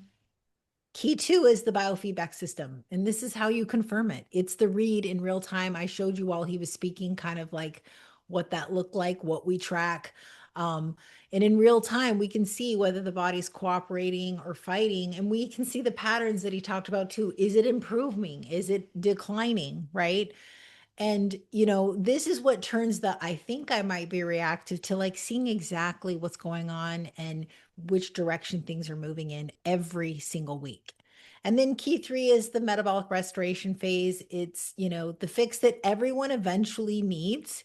It's just depending on where you put that in. Like you must finish off. Like I wish we would have had this years ago, right? I know Coach Carol's on this, like that, would have been a great phase for us all to know versus our discipline really hurt us in the long run. Okay. So what happens when a piece, is missing, to this? Well, if something feels off, but you're not reading your biofeedback, you're guessing at whether what you're doing is working. You won't find out until months pass, honestly, and the frustration's already back. If your biofeedback is confirming you're reactive, so let's say you're actually, tracking that, but you skip metabolic restoration and push the deficit anyways, well, you already know it's the wrong move and you do it. Well, you're hoping this time it's going to be different and it's not going to be. You're not going to win at this one. If you go through a metabolic restoration phase, but you're not reading your biofeedback while you do it, you have no way of knowing when you're ready to move back into a deficit, right? Or, if you're maybe rushing it. But when you run all three together, you know exactly where you stand. You're in the right phase for what you need, and you're reading the signals the entire way through, like just instead of guessing. You know, um, so the diagnosis, like let's keep in mind that just knowing your diagnosis is not the same thing as living it. You can log off tonight knowing exactly what type you are and still be in the kitchen like a week from today, exhausted, not sure what to make for dinner, tempted to just wing it and skip the meal entirely, right? Diagnosis tells you what's true. It doesn't make next week any easier. That's like a completely different problem. Okay. So I want you to be honest with yourself for a second because I know this is like a problem for, a lot of ladies. Like this is a struggle. You came to this live call tonight, you've committed to it. But if you knew that you could find out whether your body is responsive or reactive starting tonight, like instead of guessing for what for some of you might be another year. Like there may be in, 2026 is going to pass by, right? Versus now, instead of guessing for another year, you're going to know exactly what it needs next, whether that's going straight into a deficit or a specific restoration phase first, and know within the first few weeks whether it's working. Like we would know within 28 days. Like, would you want that? Would that help you feel like you can continue on here with that, strategy?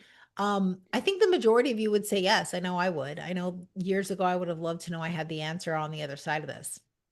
So here's the choice in front of you. I mean, you can take everything that you learned tonight and you can try to diagnose your own type, sequence your own phases, read your own feedback signals, and do it all on your own.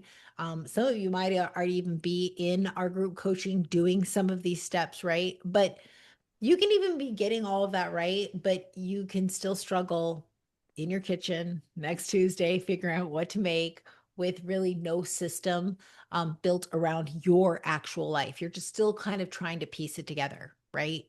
Or do you want to be someone that, is able to execute knowing that you've got some clarity around that and we help you make those next decisions?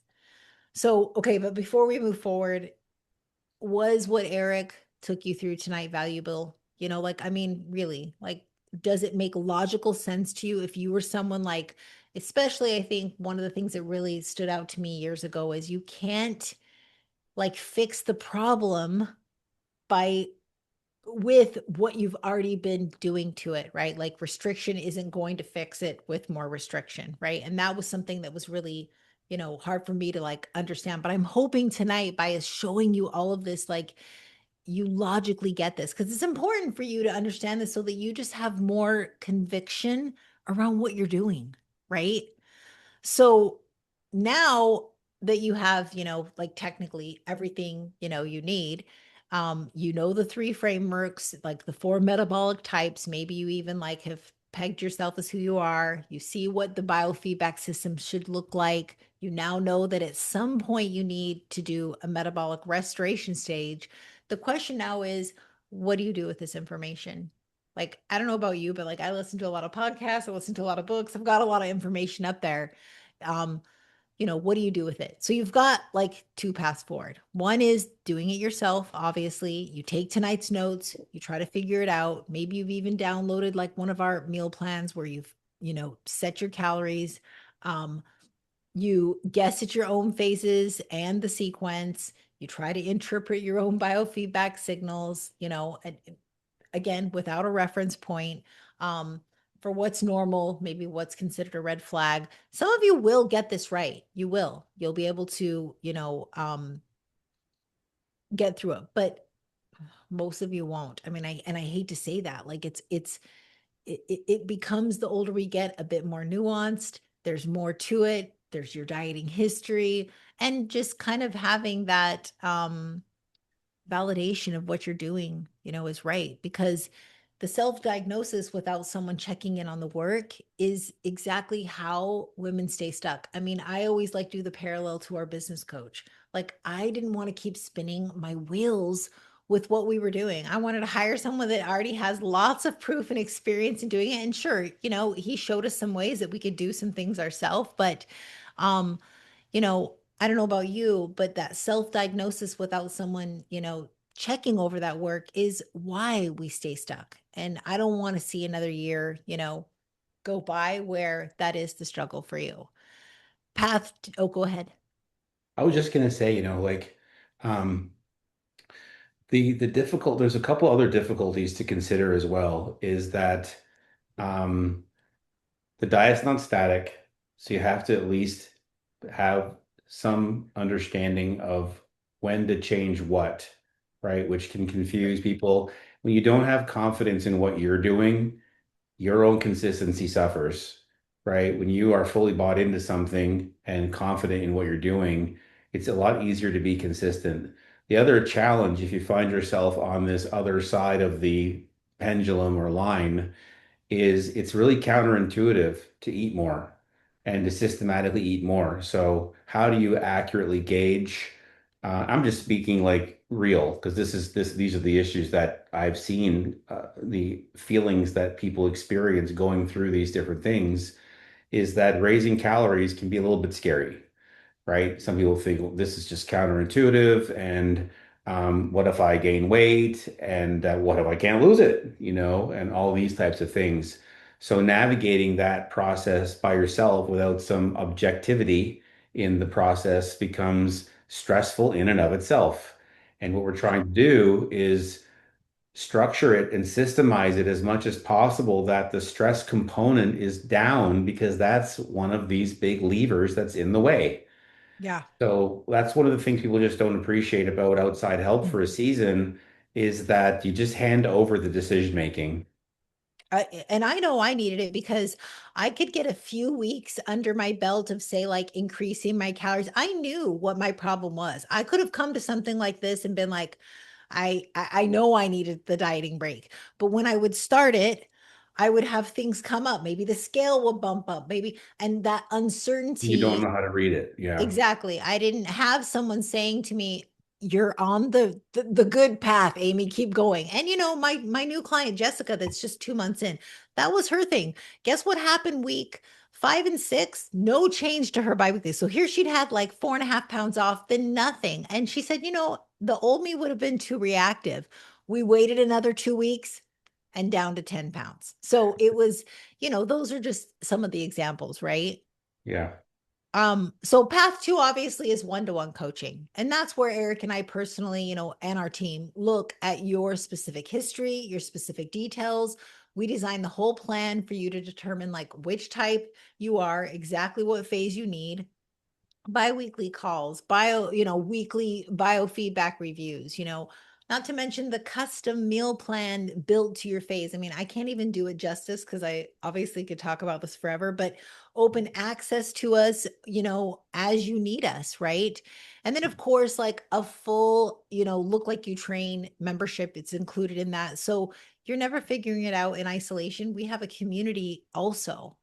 What's included in it? I specifically put this at the top here, which was we guide you through the gray area in a nutshell. Listen, you don't need you don't need the coach during the plan when you're on routine and everything's going great. You need a coach to navigate through like what Jessica did. Her daughter, getting in a car accident, her moving to another house, all of these things.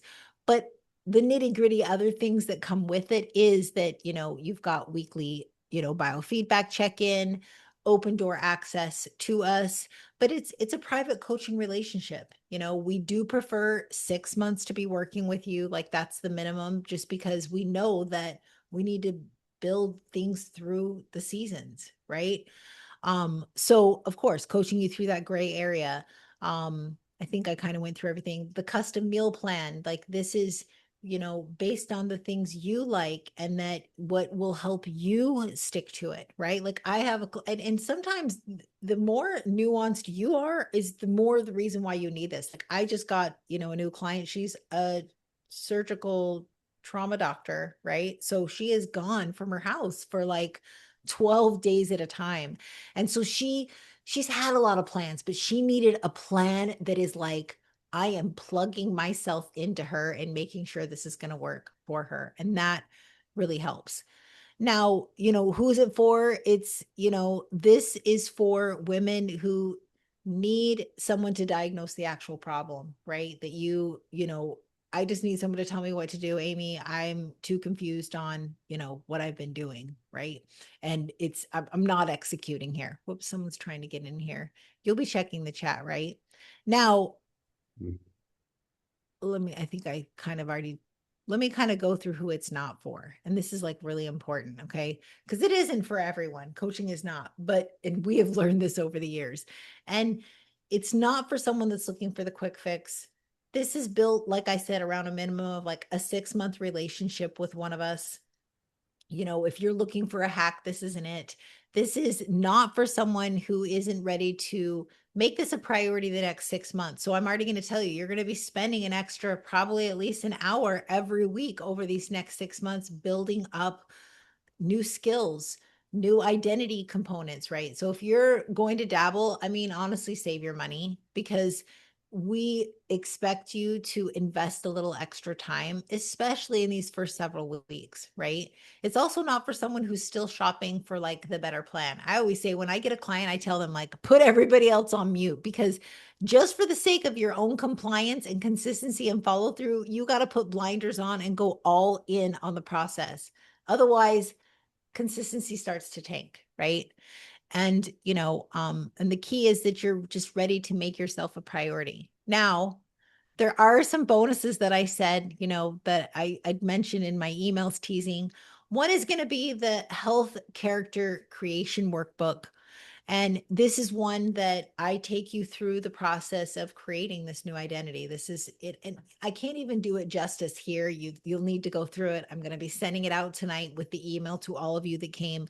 Um, it gives you the workbook, the lesson on it, and this is like one of the first pieces that we have every client implement.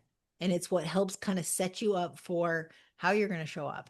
And bonus two is, and we've really never, done this on a call. It's going to be a personal metabolic type assessment reviewed, by either myself or Eric on the call. Okay. And so that's going to be a bonus that it's not going to be for everyone. Like some of you're going to see that this is not going to be for you. So we don't actually do sales calls. If you have ever worked with another coach, you've probably experienced where I mean, even Eric for his back, you know how that was. They didn't even want to they weren't even going to give you like a solution without getting you on that call. And that's because they want to get you on that call and then try to like sell you something. We have never done that over the years. What we have done is Eric will review their application and do a Loom review. So this is something completely different. This is not a pitch to something. Okay. We we don't want to say that that's what's going to happen. What is going to happen though is you're going to get on a call with us. It's going to be probably 30 to 45 minutes. This isn't going to, again, put you like you have to go into coaching, but we are going to share some of that with you. But in the beginning, we want to get some of your specific history, what you've tried, what you're actually doing right now. We will go through the 4 types, what you're most likely presenting as, what the real path forward would be for you. And by the end of the call, I mean, one of two things are going to happen. Either we both agree that one-to-one coaching is the right next step for you. We'll walk you through exactly how that works, what the investment looks like, or if it's it's not a right fit for you. One, you'll have the diagnoses, but we'll also tell you that directly or point you even to our Look Like You Train group coaching. Either way, you're going to walk away with clarity.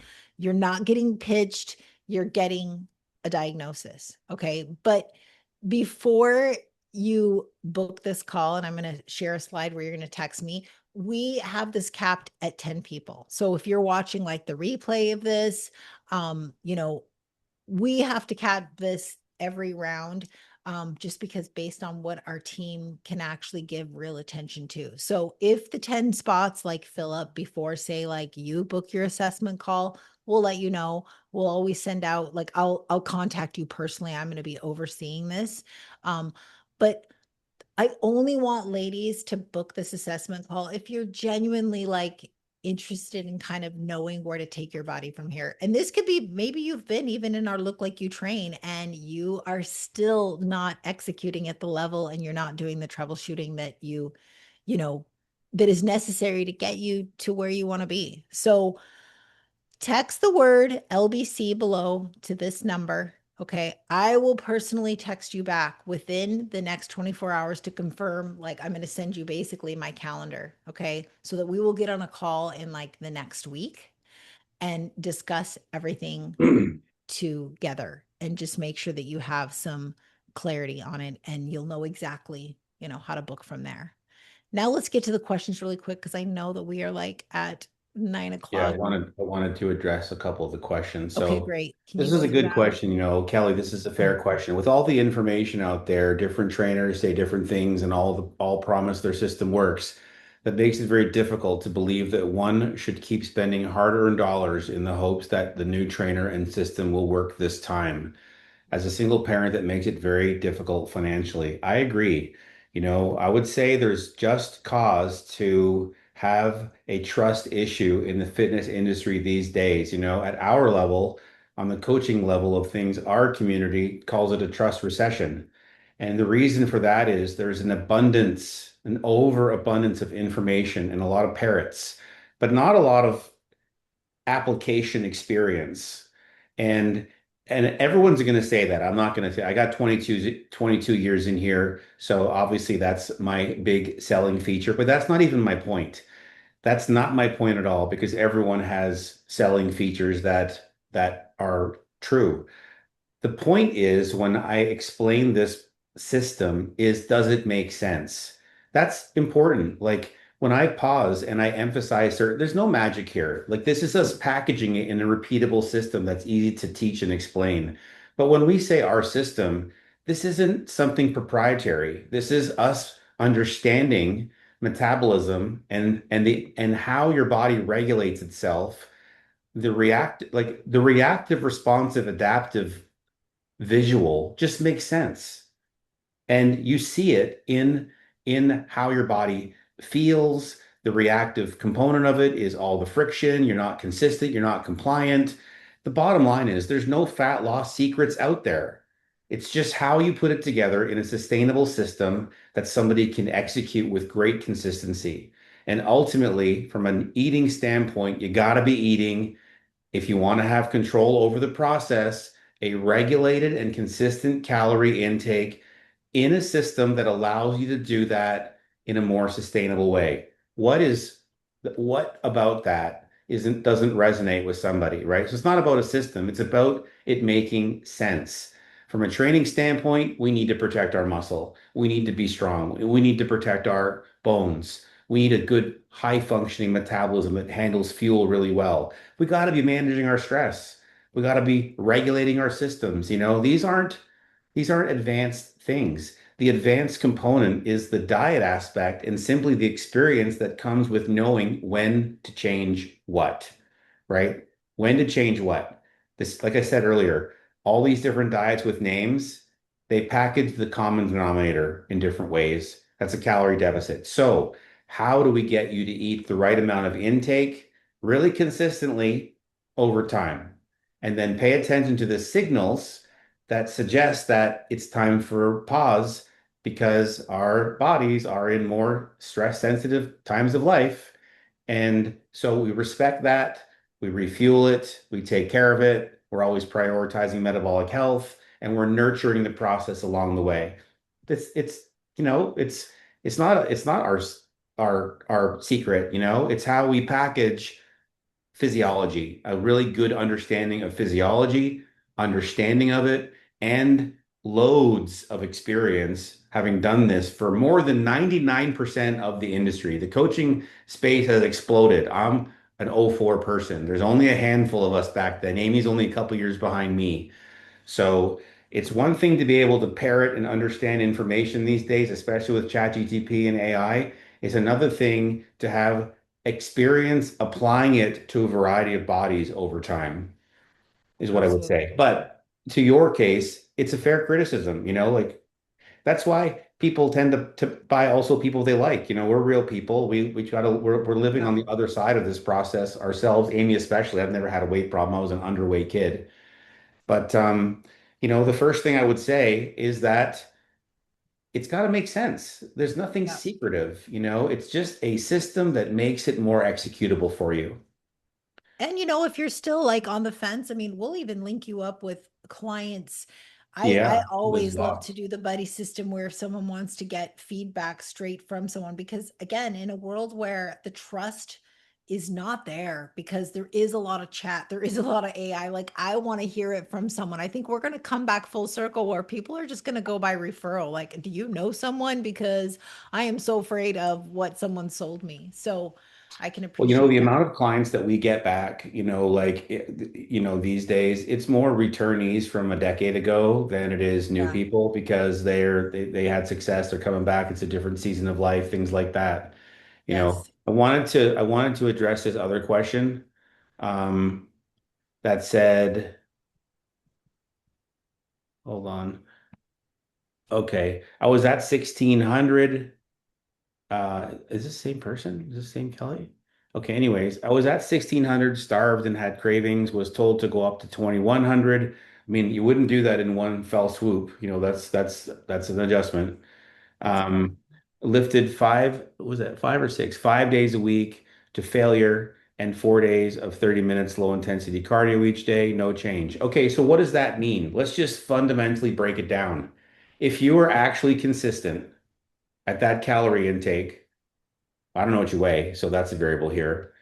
It wasn't a calorie deficit by definition, period. There's no such thing as a calorie deficit. Deficit doesn't work. What there is such thing is you weren't in one, but you Right. thought you were. It's just that the math was wrong because of what we talked about. There's an adaptation in place from like the 1600, depending on how long you were there. Yeah, you were starving, but you adapt down, right? Maybe Yep. 2100 then, regardless of the 4 days of cardio, it's still not a deficit. So it still comes back to a fundamental understanding of that's the most important variable. And that's how you troubleshoot it. If it's not there, it's not there. So you make the adjustment Absolutely. little Yep. by little. Were you Yep. going to say And something, Aim? we go through that and we're very open, I think, in having that discussion because I can see Okay. that frustration. Was told by another trainer, dropping calories and increasing cardio to the point of exhaustion. Yeah, see, like this. Does that make sense as a sustainable system that seems to be repeatable over time? No, it's not. Like that's what I talked about is that overreaching umbrella of eat less, move more, but taken to the end point because there's no tool in the toolkit, so to speak, that understands how metabolism regulates itself naturally. Yep. So then I'm now told by a trainer that if I want results, I need to be in the gym and not walking out, not working out of my basement. Okay, so that's not true, you know, if you want fat loss results. However, if you want the most out of your training and your time spent in the gym, for most people, a commercial gym is going to be better because you can do more. You have more variety, you have more efficiency, you have more stable exercises. You know, the less you have at home, the less you can do. And ultimately, the most important thing is that you have enough weight to get progressively stronger on everything. Because if your training is dialed in properly and the programming is built around loading over time, you will get stronger because that's the measuring stick. And if you outgrow your weights at home, well, you're stuck, right? If you, no matter how consistent you are, if you're using the same weights you were 6 months ago, you've not made any progress. Your body has not adapted to your workouts. So you don't have to go to the gym to lose fat though, but it just makes your training, if you're after that look like you work out type of goal, it's simpler there. Yep. Heather had a good question at the end here. She said, how effective do you find reverse dieting if you are coming off chronic dieting instead of jumping to maintenance? What have you found? Well, you would systematically bring it up. I mean, that's Well, here's the thing. I would say that the the optimal ideal dream situation is to overnight it to maintenance, right? You just go right there and start tomorrow. That's just not practical for most people. Digestively, it's not practical. Food unnecessary volume, fat. logistically, it's not practical. Maybe emotionally, it's not practical to increase their calories by 50%, you know? So that's why I always say as fast as you can, because the time is more important than the climb, but as slow as you need to. So you're always trying to pace it, but you're really paying attention to what information you're getting back every 2 weeks when you're checking in. Um, so if you could handle maintenance, I mean, I would do it in at least one bump, you know, just to test the middle ground. If you said, well, I'm probably averaging around 9 times body weight or 10 times body weight, I'd probably do like a 12 and a half bump, 12 bump. That's probably 20% or so. And then see how that is. If it's a-okay, get it done in the next one. Right. And then there was one question that honestly, if you email us, it was iPhone 212 said, can you talk about peptides a little bit, your thoughts on them? Shoot me an email. I will send you the recording where Eric talked about this in our group coaching, just because that is a conversation in itself that I would love for you to be able to listen to that more than anything. Any other questions that I just want to make sure we didn't, miss any?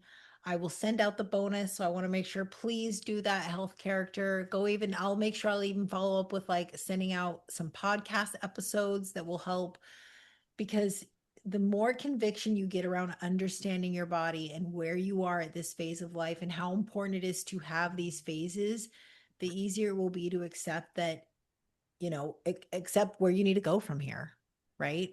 Um, Anything else you want to add, Eric? I think we got all the questions. If we didn't, please reach out to us. We're here to help. That's why we want to do these types of Yeah, I hope you liked it. I workshops. hope you learned something. Like I hope Yes. you liked our message and how we put it together and that it made sense, you know? Like I hope that it just makes sense. And Yeah. that helps you fundamentally dig yourself into something when it even kind of fundamentally makes sense.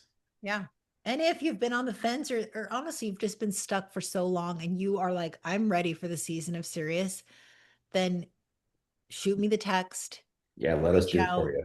Let's get on an assessment call and get this, Done. once and for all done. Okay. All right. Thank you so much for joining us tonight. We'll send out the replay and Thank you, have ladies. a great evening. Take care.